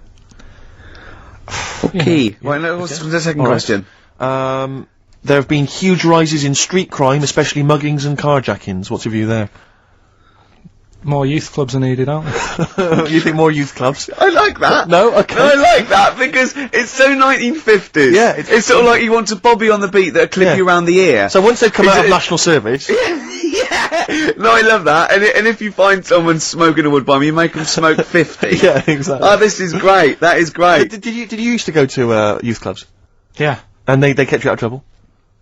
You used to get into a fight afterwards when you came out. But for the sort of hour and a half you were there? You had a bit of pool and some boxing and a bit of pop.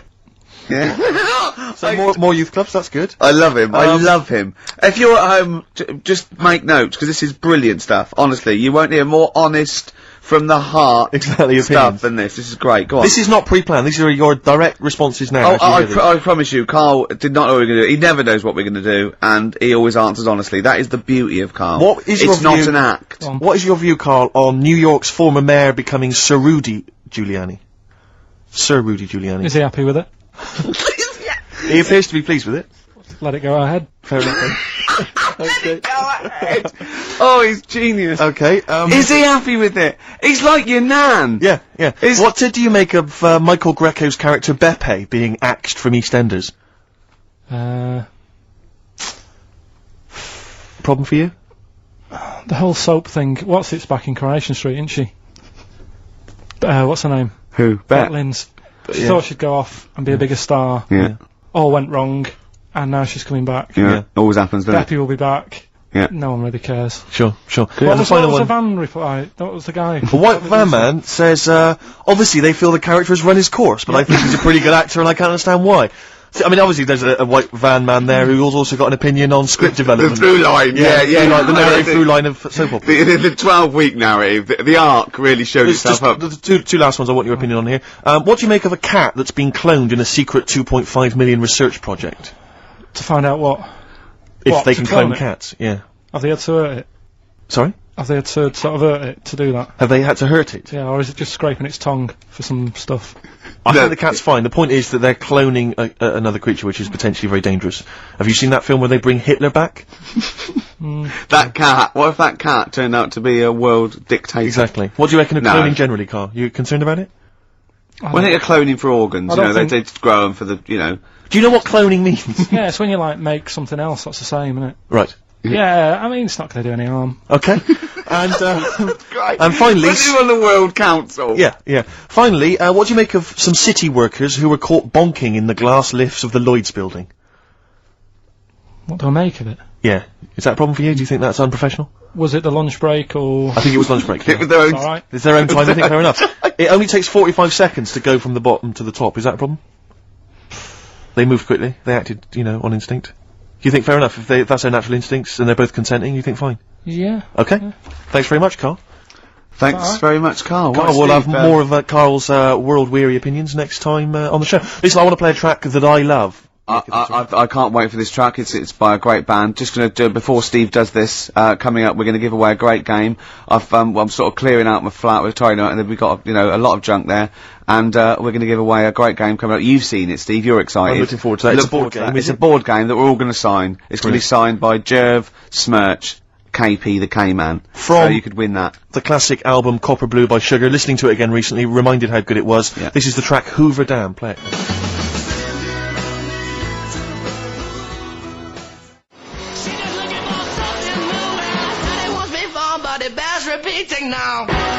White Stripes fell in love with a girl on XFM 104.9. It's 2:10. Right, okay, that's the first hour out of the way. Next hour. What we do next week? I've got loads of I quite like hearing Carl in a sort of seductive environment. It gives you another insight into him. It gives you another dimension. I know. E.T. it is then.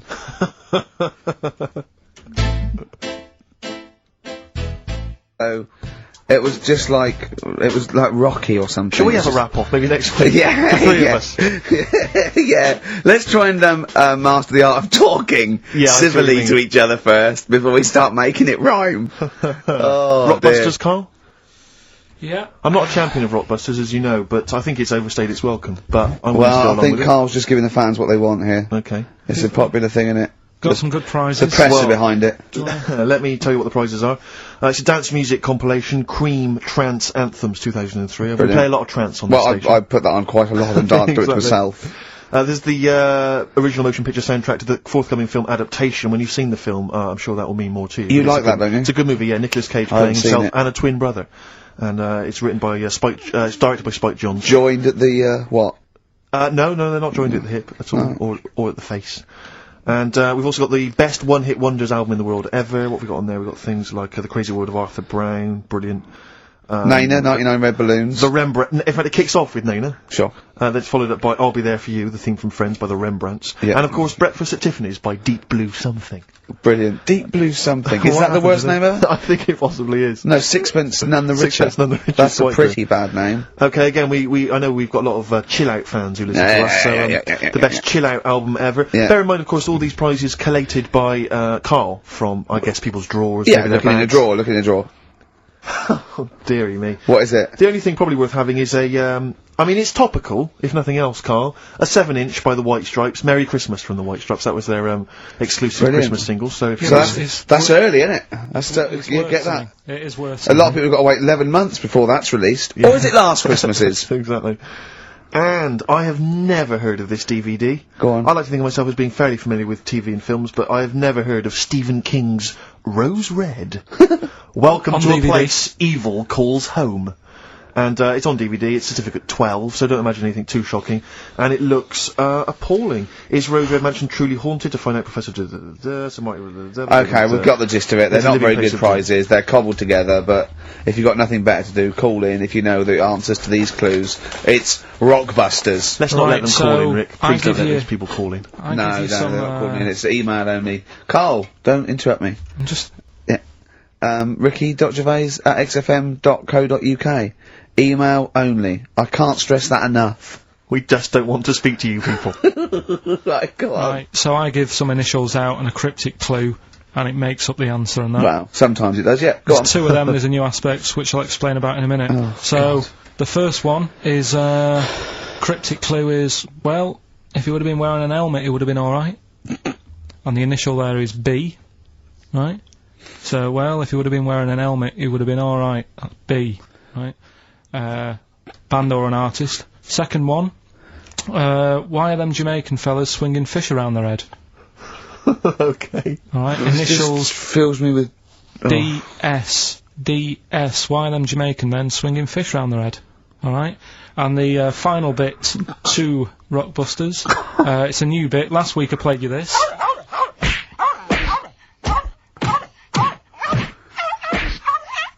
His face goes along with it. That's someone beating up a dog. That was Smack My Bitch Up, right? So here's some sound effects and that, and they make up a song. I can listen to him talk Hang on, all day. let's have a listen to the effects.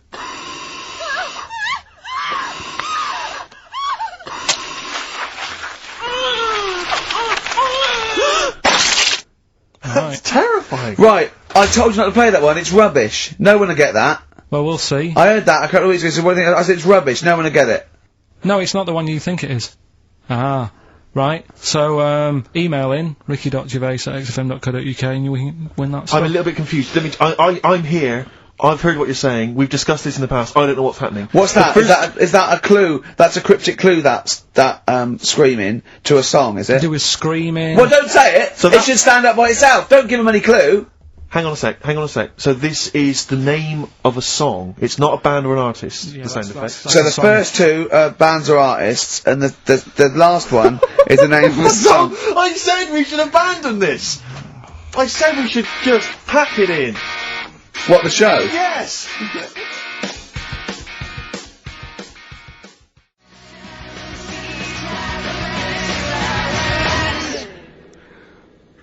Come on, someone talk. I'm looking at his face, his headphones are too loud. Instead of turning them down, he's just grimacing, going, these are too loud. I don't understand it. Yeah, how have you lived this long? How did you make it to 30 without getting squashed, or eating something deadly poisonous? I told you, I used to choke a lot.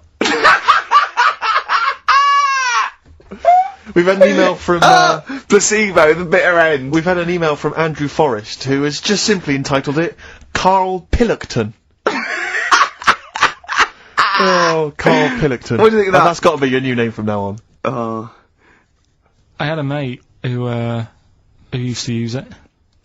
What, He used to call you that? Yeah. Was that your nickname at school, Pilkington? No, it's not my nickname. It is now. No, it's not. It is now. Pilkington. Pilkington. Oi, Pilkington. Oi, Pilkington. Pilkington, do my homework. Where do you live? Where do you come from? Pilkington? No, there's this lad who called Mark, right, who used to go to school with, who used to call me that. And his mum, right, was like obsessed with cleaning. And I was never allowed in their flat. He makes the place look untidy. So she used to, I don't know if it was just me or all his mates, but I used to turn up and she goes, yeah, he is in, but you know what you've got to do? And I used to have to go round the side of his flat, and he had a computer, right, which he used to play. I didn't have one at that point, but he had one. And I used to have to go round the side of the flat and stand at his bedroom window with his window open, and I'd be sort of leaning in playing the game. You are joking. I'm not, his mum- You had the weirdest upbringing I've ever heard. The things you were willing to do is the strangest. What is this town like? No, I stopped going once Was I there got my always own. music? Like, there's the horse in the house there. Oh, look at these two kids with big heads and webbed feet. All right, Ronnie. All right, Reggie. What was it like? She was It obsessed. is like you've grown up in a cartoon made for children. Yeah. No, his mum was really obsessed with cleaning. When Can I play through his window? I used to, Put these Mrs. marigolds on. Ramsbottom, can I play through Mark's window? Aye, you know what you have to do. she used to be up till about Is 3 that in the morning. Pilkington again? What Have you washed your hands? What up till 3 in the morning? She Washing? used to be up doing the tiles in the kitchen Washing until 3 in the morning? at 3 in the morning. And for ages and ages, that's saying that out on the tiles, I used to think that came from, like, his mum. Because she was out, like, cleaning them late. So, till I was about 13, I thought that saying, out late, on the tiles, Yeah. was, And now you're not confused by anything. well... There's no misunderstandings in your life now, is there? So what he was allowed to walk in and out of the house, was No, he? he was alright, and he used to come round to ours a lot, and my mum used to get these pies from Hagenbach's, right? So, I don't know what that is. it's at that bakery where they used to chuck the cakes out the back, Oh, I'll yeah. tell you about. Yeah. And Oh, he and used you to come at round. 6, you at 6. He loved it, but I could never go round to theirs, or if I did, it was like, well, yeah, he is in, and I'd go, alright, and then I'd walk round the side of the flat. Stand outside, Why did you ever knock at the door? Why don't you just go around and knock on the window? just to check he's in, because he wasn't always in his room. If You he say was it in was the a- lounge, he'd have to go to his bedroom, and then that's You where say he'd To it- meet check. you. This is the strangest. And you'd play a computer game through the window. You say it was a flat. It wasn't like a 5th story one, and you had to get in one of those kind of cleaning contraptions and, like, Yes. winch your way up. On the I first love the floor. idea of that. So, Oh, Pilkington. so, Right, we're done so Rockbusters. you What, told have you got me any, chimpanzee that? We've or got monkey news still to cram in the next. Like, Let's do monkey news 25 now. minutes. I need some monkey no, news. I think we've done enough here, right? What do you mean? I think we've done enough here. We'll play a little song, eh? What? Play the verve. All right.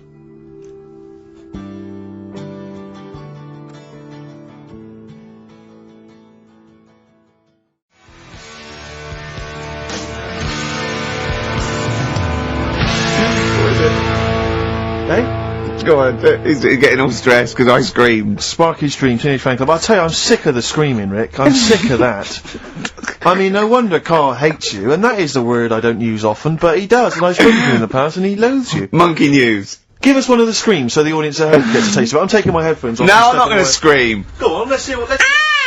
Right, that come wasn't on. what you were doing. Was it worse than that? Yes! Right, come on, monkey news. It's not called monkey news. It's not called monkey news. Chimpanzee, we're not going to pack all the monkey stuff in. We've got a quarter of an hour. What other show can say that?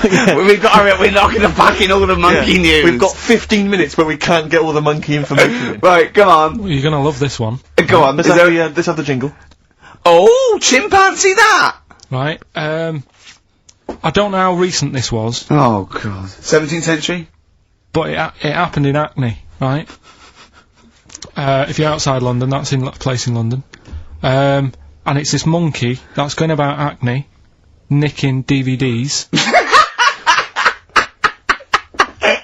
Even the monkey didn't go for videos. Even the monkey knew. Well, there's no point in getting on VHS. The Roger on VHS. You're having a... Throw it back. Right, and there's a girl called Lisa who works in our office here, right, and I mentioned it to her because she lives in Hackney. I said, you familiar with this? And she said, oh, I remember something about it, which annoyed me. The fact that a monkey's running riot, but she didn't know the full story, and she lives there. What do you mean a monkey? Do you mean a chimpanzee? Or a monkey? I don't know, is there a zoo in Hackney? Is there a zoo there? I don't know what sort it was, but it was like... Is there a zoo in Hackney? I don't know, that's what I was asking. So, right, get on with the story. So anyway, yeah, it's been robbing stuff, and the other bit that really puzzled me, right, is the fact that... And you're not easily puzzled by monkey news? They took fingerprints. What do you think about that? Well, they took fingerprints, presumably because they didn't know it was a monkey to start with. No, they did. They saw it, nicking stuff, and they said, get fingerprints. So that means there's more than just one doing it. I'm gonna have a heart attack. He had to fax them to Interpol. Yeah. We know that is, yeah. It's Brian the monkey. Yeah. Yeah. So sorry, I don't... He was stealing DVDs, specifically DVDs. DVDs, I think it said watches and stuff. What, breaking into homes? Yeah, in Hackney. Maybe. Are you sure it wasn't a kid with a mask on? No, seriously. How was he breaking into homes? They're good, Up the drain pipe. They're good, aren't they? They're good, aren't they? But how would they do that? So is that the news? Well, that's how much do you want?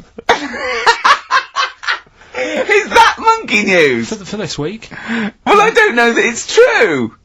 Again, I've got nothing. There was other stuff. There was another story that I found about a monkey, but I would like to know from someone in Hackney do you know what I mean? And I missed that one on Crime Watch, which would have been good, right? But there was another story about one that kept getting on buses, not paying its fare, and just sat in a corner reading the paper. Reading the paper, Carl. You're an idiot. But that wasn't in London. You're an idiot. That was in America. It wouldn't read the paper. Why would it read the paper? Because it was its way of sort of going, oh, well, if I'm reading something, maybe the inspector... The inspector will notice my hairy hands. Oh, Carl, you're such a fool! Well... Pilkington. Carl We've just had a news flash that an infinite number of monkeys in Hackney are nicking an infinite number of typewriters. Yeah. We don't know what for. At this stage, we've got no more information. And they've taken back an infinite amount of graduate on video. This is rubbish.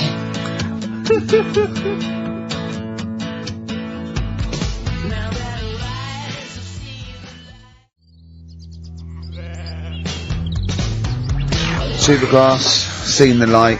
I just think of people sort of other Saturday going, you coming shopping? I go, I can't, I'm listening to XFM, there might be some monkey news. And they waited 2 hours for that. What sort of a show has a feature called Monkey News? Well, I have to say, the monkey story has been corroborated. Which one? Well, this one, it says, police in Britain this week are on the lookout for a very different kind of burglar. A chimpanzee who has been sighted breaking into a house in Hackney, stealing a mobile phone and leaving. The chimp is also the prime suspect in a break and entry in a nearby house where part of a radio was taken. One policeman stated that it might have been trained to steal, but a monkey's not going to think, that's a mobile phone, I'll just have that. Look at Carl's face. Yeah. Fact. That's fact. So, Rockbusters then. Yeah. Get these out of the way, we're running out of time now. I have to say now that we've had no answers that have attempted even to guess all three. Right, you see, that's because you're an idiot.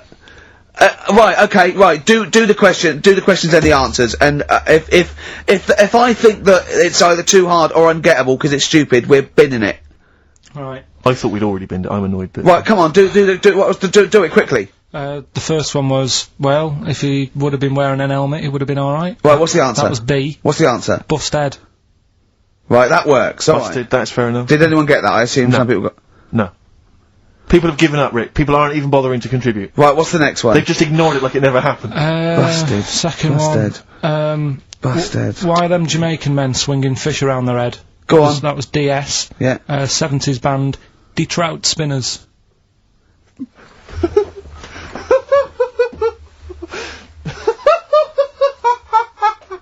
The Detroit Spinners have become the D-Trout Spinners. Yeah. Okay. Brilliant. And then the final bit, I play you some effects. They went like this. It's terrifying, Carl. It's sinister. Well, what's happened there? What was happening? No, what's the answer? That was, Born Slippy. The woman was having a baby, the doctor tried to grab it, it fell onto the floor. That's in your head, Carl. That's just a load of screams. That's and in noise. your head. Oh. Do you know what? I haven't even got onto Born Slippy. I'm still on the Trout Spinners. Well, let's put a song, that's it. I don't know what to say. Steve, a song for the... A song for the ladies, surely. Did anyone get any of those? Let's end with Nick Drake and the Beautiful Riverman, and we'll see you next week, and hopefully Born Rockbusters Slippy will be Trout Spinners. ditched. Trout Spinners. Well, don't keep saying it.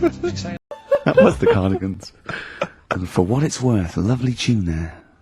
Oh, that's a joy. We should definitely talk like that more. XFM 104.9, Ricky Gervais, Steve Merchant, Karl Pilkington, alright? Alright. Yeah? Well, we got a jam-packed show today. Go on. We got so many we got more features than Carl's got on his face. which is about the same as Morph. Yeah. Very few. It's just really a head, isn't it? A little... That's where I've seen him before. More. On Take Heart. Yeah. We've got, Rockbusters, that's Have we? still No, going we know strong. my feelings on that. No, Fair but enough. he's said he's gonna, buck his ideas up. We've got, chimpanzee that. Carl finds an amusing, monkey or ape related story. We've got, Carl in a film again. Right, excellent. Yeah, we've had a lot of great response from that, Carl, on the internet. and It stuff, was on the my email. favourite thing we've done. People raving about that. So So what's, can we say what the film is this week? Excuse my French, we've got some bloody great music. Oh, pardonnez-moi. Wow, I don't know. I can't speak French. I was trying to Well, I'll just give you a taste. We got Oasis, Cardigans, you just heard there. We got Lloyd Carl. We got a bit of Pretenders coming up. Eminem, Feeder, Coldplay, all the greats. Can I play you some Teenage Fan Club later? Yeah. What should we have now? Oasis. Go on, Yeah. This and Songbird. It's a nice little ditty It's alright, yeah. of a It's not too Saturday. bad. Yes, thank you. XFM 104.9. Ricky Gervais, Steve Merchant, Karl Pilkington. I think we should go straight into it, Carl. I think we should do the competition. There's Carl in the corner. It seems Whatever. a little premature. Do you reckon? Yeah, I Do you think reckon we so. save it? It's Yeah, so good. We exactly. should tease it out of Well, them. it's a big thing. It's just that I've got absolutely nothing to say. Sure. I haven't really. Well, I mean, like often I know you all have spoken to Carl in the week. This week, for some reason, I've been speaking to him. Oh right. I spoke briefly to him about Michael Jackson and the documentary. Yeah. Now, of course, I thought that was extraordinary. Amazing, and I asked amazing Carl's piece of opinion. work. Yeah. And he didn't mention to me the fact that Michael Jackson likes to climb up in trees. No. He didn't mention anything about his bizarre relationship with children. He didn't mention anything about his obsessive billionaire spending sprees. Right. He didn't mention anything about the mannequins he has in his thing, or the fact that he drives around his sort of 7 hotel suites in Las Vegas in a little kind of old people's scooter. The only thing of note for Carl was he said to me, "Did you notice how big his hands are?" I'll tell you what though, I did. What? Yeah, how you look at the man's got like a face that he's had reconstructed. Well, I can't I seem know. to say that, it's libelous. Yeah, But, no, he hasn't. He's got an he's had two nose face. jobs. Yeah. And but you're looking at his hands. But I think it's because you look at him and he looks a bit like there's a bit of androgyny there, but it's sort of like it is quite a petite sort of old lady's face in a way. But then you see these labourers' hands come out. It's always the way with a tranny, isn't it? You know what I mean? Well, you can't accuse him of being a tranny? No, he's not. No, he's not. What are you saying? No, I know he's He's got not. enough issues now. You're accusing him of being a I tranny. like him. I thought he came out that brilliant. I thought it was really. I really felt sorry for him. No, I think he cleared up a few things as far as I'm concerned. I thought it was a fascinating piece of work, but I did like the shopping spree. That was great. Extraordinary, 'cause he's Just got such going around, bad just taste. pointing. I know it was bad taste, wasn't it? It was like one of those bazaar shops. You know what I mean? There's anything sort of a gift shop, but they're trying to make it look like Ming, But if and it's sprayed gold. If he'd been living in a trailer park, he'd have been ordering, one of those porcelain dolls dressed like a Harley Davidson I know, bike yeah. rider, or an Elvis commemorative plate. It was the kind of billionaire equivalent of that. But the hands were a giveaway. It's the same as those sort of What do you mean the hands transvestites. were a Well, giveaway? it's like you get What was it about his hands? I didn't Well, even see you know his when you hands. get like a cab driver or something, right? And he decides to turn transvestite about 60, and he goes on Kilroy. Do you know what I mean? It's that way. He's got a twin set of pearls, and he goes, "I've never felt so comfortable." But his hands are still big. He's got a little wig, and he's got the lipstick on, and he's with his teenage kids who are going, "Kill me." Do you think But he's it's been having surgery on his hands to make them larger? bigger? Yeah. Was that why he was wearing that glove through most of the Exactly. through much of the Cause yeah, edits, but I think he wants to be a goalkeeper. Right. And they said, "You can't, Michael. You got a big hands." It would help him climb the trees. Yeah, and he can play tennis now without a racket. Yeah. So, So what did you make of it, Carl? Were you intrigued? The Michael Jackson thing, Oh. it's it was all right, but like that got a load of attention in the press, but the Trisha program got nothing. Okay. Which I know, was that?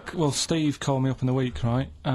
Like 10 o'clock in the morning. I was at work, and he goes, "You What do you watching think so Trisha? at 10 o'clock? So Should you think wa- Preparing this show. most people go to work about 8 or 9. You watching Trisha and that?" I said, "No, what is it?" He goes, "Oh, you'll be loving it, right?" Freaks, was it? Help me, my mum's a freak.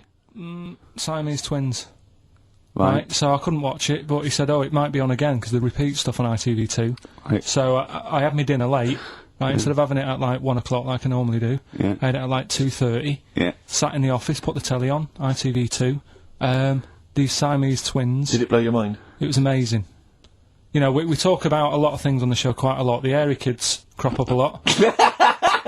I was waiting. It's been 10 minutes and you haven't mentioned the hairy kid. Right, and last week we were talking about Siamese twins, weren't we? So it was weird that this program was on, but it was amazing. I mean, what I did think you you can't refer to them as Siamese twins. I think they're known as conjoined twins. Why? I think Siamese is maybe considered derogatory or as an old antiquated phrase. Yeah, I Alright. think it's because the first famous ones were actually from Siam. Right, but and, anyway. and that doesn't exist anymore. No, it's So, conjoined, Carl. yeah. Get the phrase right. But you'd think that if that's happened to you, that wouldn't be that sort of offensive. The names that you must get called. Right. You think that's the least of your Siamese worries? twins, I'd say, well, that's, yeah. Now, were you worries. stunned by where they were Just connected? live with it, we'd say. Right. Because they were connected, of course, at the forehead, Oh, sort of, which was quite extraordinary. God. What if one had bad breath? That wasn't a question that Trisha asked. Annoyingly, because I know that much of the audience was thinking that. There was a few things that didn't crop up. What questions would you have asked of them? Because what things did you feel weren't mentioned? I'd love to just watch Carl watching Well, amazing exactly. things. Exactly. Do you know what I mean? It's like early learning. thing. Mouth slightly open. Yeah, some mouth slight open saliva. at dribble, looking round to see if anyone else has seen it. You know what I mean? Like when a cat sees a bird land on the balcony. Exactly, It can't believe it's luck. I'd probably say, how do you buy her, like, a birthday present? A surprise gift, yeah. Because everything's ruined. Sure. Right? I'd probably ask, Yeah. Well, did you not think it was interesting that one of them had a boyfriend? well, that was a bit weird, wasn't it? Uh-huh. But, what was the other thing that I was thinking when I was watching it? Was thinking if one got into crime and that was sent to prison, Right. what would happen? How would you handle that? It's brilliant. It is brilliant. If a chimp could talk. And what was the other one? The other thing was, what did he talk about? Because it's not as if you can say, oh, well, guess what I did today? Do you know what I mean? Yeah. So, Brass in pocket, and if they're pretending to be good, they're doing a bloody good job of it. I love them. That's Ricky Gervais on XFM 104.9 with me, Steve Merchant and Karl Pilkington. Karl is still buzzing about these conjoined twins. it's just, One of them, of course, had to be... Because one of them was sort of shorter than the other, and had to be sort of wheeled around on a kind of trolley. thing Oh, by, is this- by the other. By This the other isn't side. Molly and Dolly, is it? No, they're not called. One's called Reba. And Oh. I forget what the other one's called. Sheena, maybe, or something like that. Do you remember, Carl? No, I wasn't that impressed with the names. It's just Yeah. So you immediately put them out of your mind. Those are rubbish names. I'm forget, Carl. Forget Well, them. They're gone. Were they British or American? Yeah, American. Oh, because I've seen some American ones Well, on Jerry bizarrely, Springer. one of them was apparently a country music star. This is Molly and Dolly. Well, they're not called The Molly one that and joined Dolly. at the Oi. The one that joined But they're at not. the... I think you've made up the Molly and No, Dolly. it was on Jerry Springer. There's a little one that sits on a seat, and the other one carries it round, her around.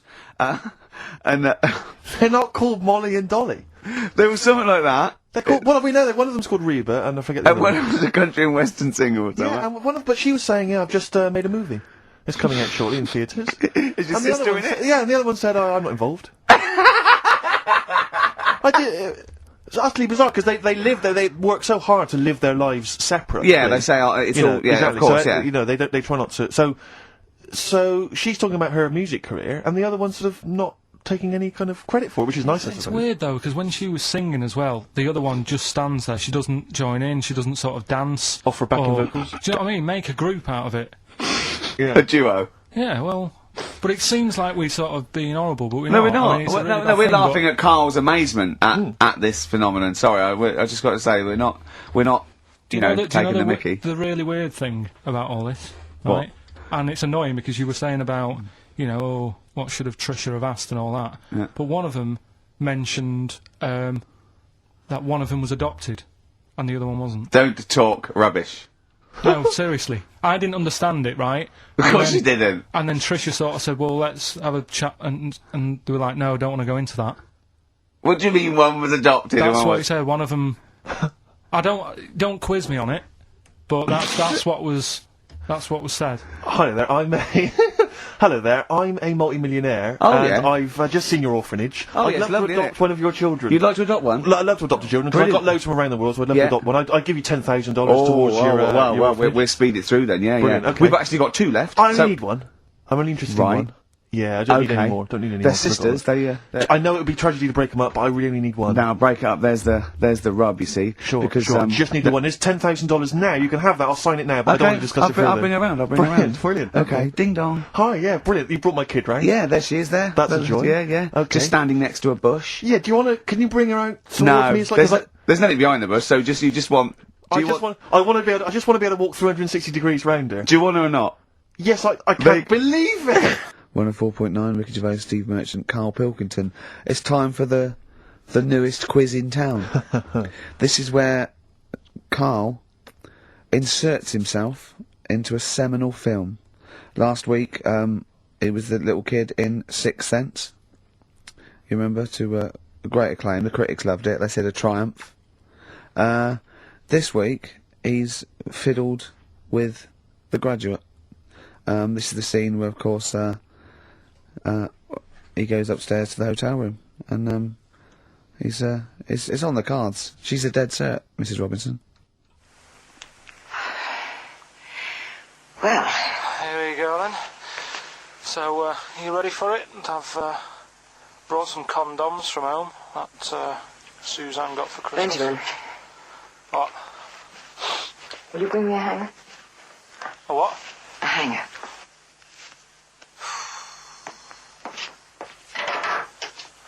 Tell you what, I've got wood. What? Just saying, I've got wood. I've got metal ones as well. What sort do you want? Either one would be fine. All right. There you go.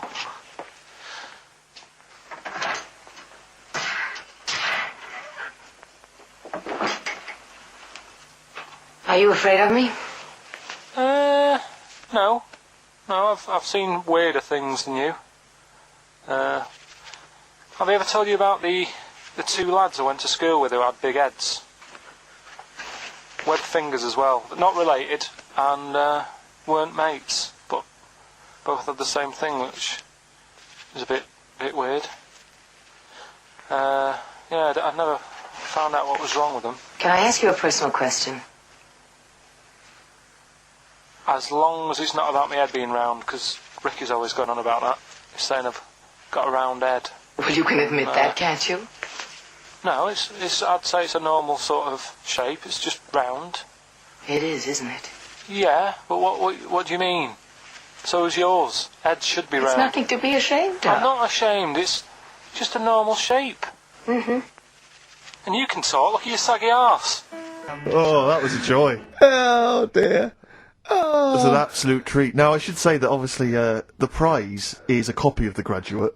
Now, bear in mind that XFM is giving away these prizes. Yeah. Carl is so cheap that he wouldn't even buy it on DVD. He's bought it for $6.99 on VHS. It'll be panned and scanned. It won't be widescreen. There's none of the extra features that you get on the DVD. Oh, look how at cheap Carl's face. He's gutted. Carl, did you pocket the rest of the cash? No. I have to use my own money to buy these. Right? What, you're using your own money to give this stuff away? Yeah. So I had to go and buy that. XFM is so cheap, I'm I know. stunned. Right? I know. And it's not worth having it on DVD, is it? 'Cause Why it's not? It's an old film, so. So the quality is set, do you know what I mean? They can't really tidy it up. 'Cause Of course they can. They do it from a print. They don't do it from the video. They don't get the video and go, let's make it into a DVD. An old Betamax copy that someone had knocking about. Well, anyway, it's you the can. same film, though, isn't it? Fine, okay, well, you're yeah, right, it is yeah. the same But film, anyway, yeah. you can win $6.99's worth of The Graduate. The question, and it's email only, Steve, it's not Steve, it's ricky.gervais@xfm.co.uk. The question is, name the actor that Carl was taking the place of in the film, and of course the actress that he's performing opposite. ricky.gervais@xfm.co.uk. Lovely. Do you want to play something from the. I would love to. It would seem appropriate. Yeah?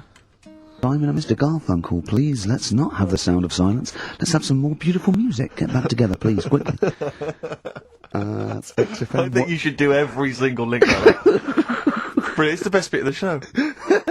That's on XFM 104.9. Are we Well, going to there have you time go. to play the clip again before, I don't know, before 2 o'clock, let's say? Are people not listening to the question? Is that what you're... Some people are not listening to the question. Oh, dear. Okay, we'll play it again at about 2 then. And personally, any excuse to hear it again, because I thought it was a treat. I think Carl should go out and get the DVD. I think it's embarrassing to give away the Yeah, VHS. you have to get it. You have to go out and buy the DVD later.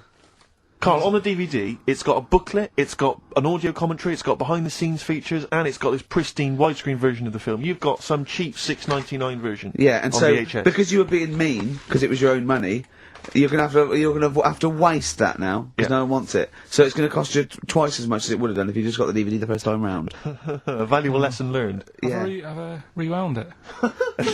There's a penalty if you've not. No, you haven't rewound it. Go and get the DVD later. They're going to win a DVD. No, I looked at the DVD and it was 18 quid. I'm Go not and paying get 18 it quid for and it. claim it back. No, you've got to wait What a ages. cheap station this is. It's outrageous. I mean, Well, do you want to go on with the other prizes with what we're giving away later? What is this for Rockbusters? Well, we it's- don't give away prizes. We throw away prizes. Yeah, it's really cleaning Yeah. out some drawers in XFM.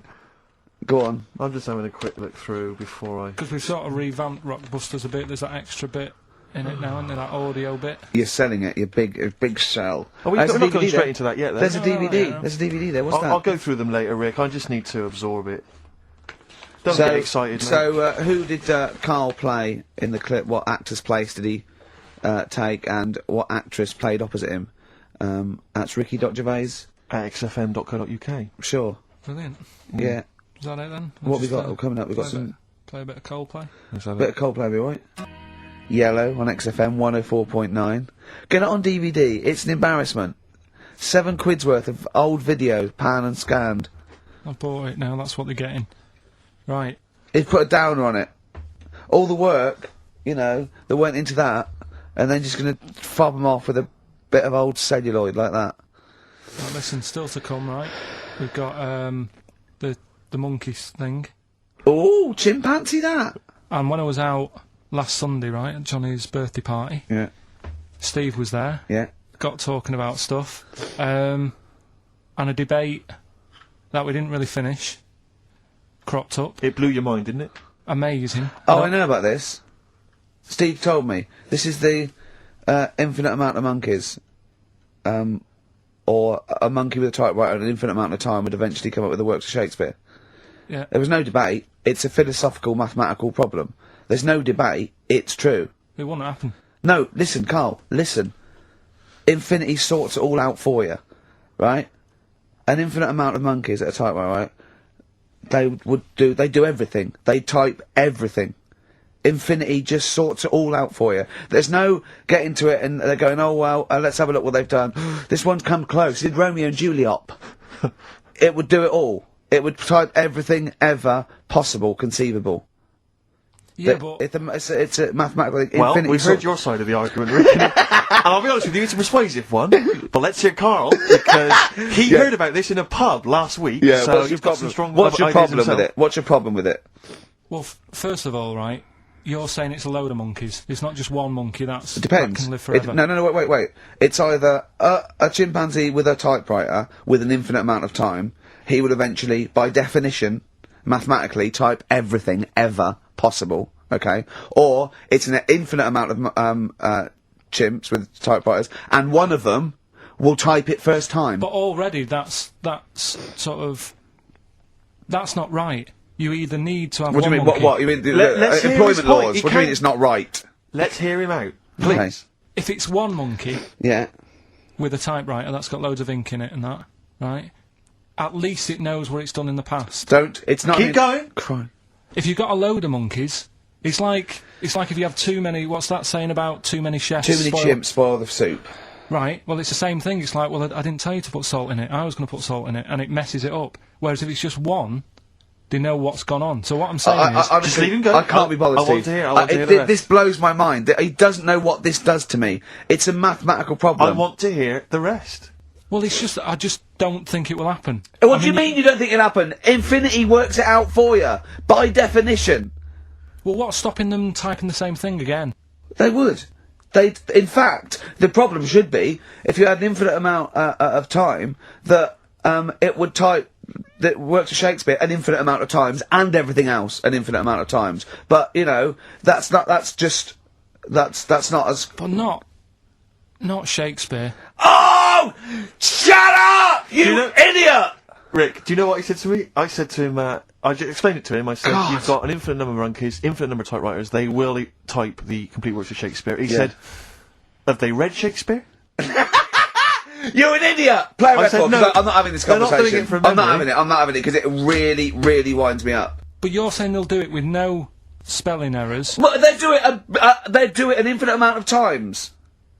And they do it wrong an infinite amount of times. And they spell the last full stop wrong an infinite amount of times. And they do it and they get one thing wrong in Hamlet wrong an infinite amount of times. They do everything an infinite amount of times. But are they going off a story that they've... Play a record, Carl, because I'm going to knock you out! I'm just saying... Oh, she's a girl and I'm a man. Good that, innit? On Very good. XFM, 104.9, Ricky Gervais, Steve Merchant, Karl Pilkington.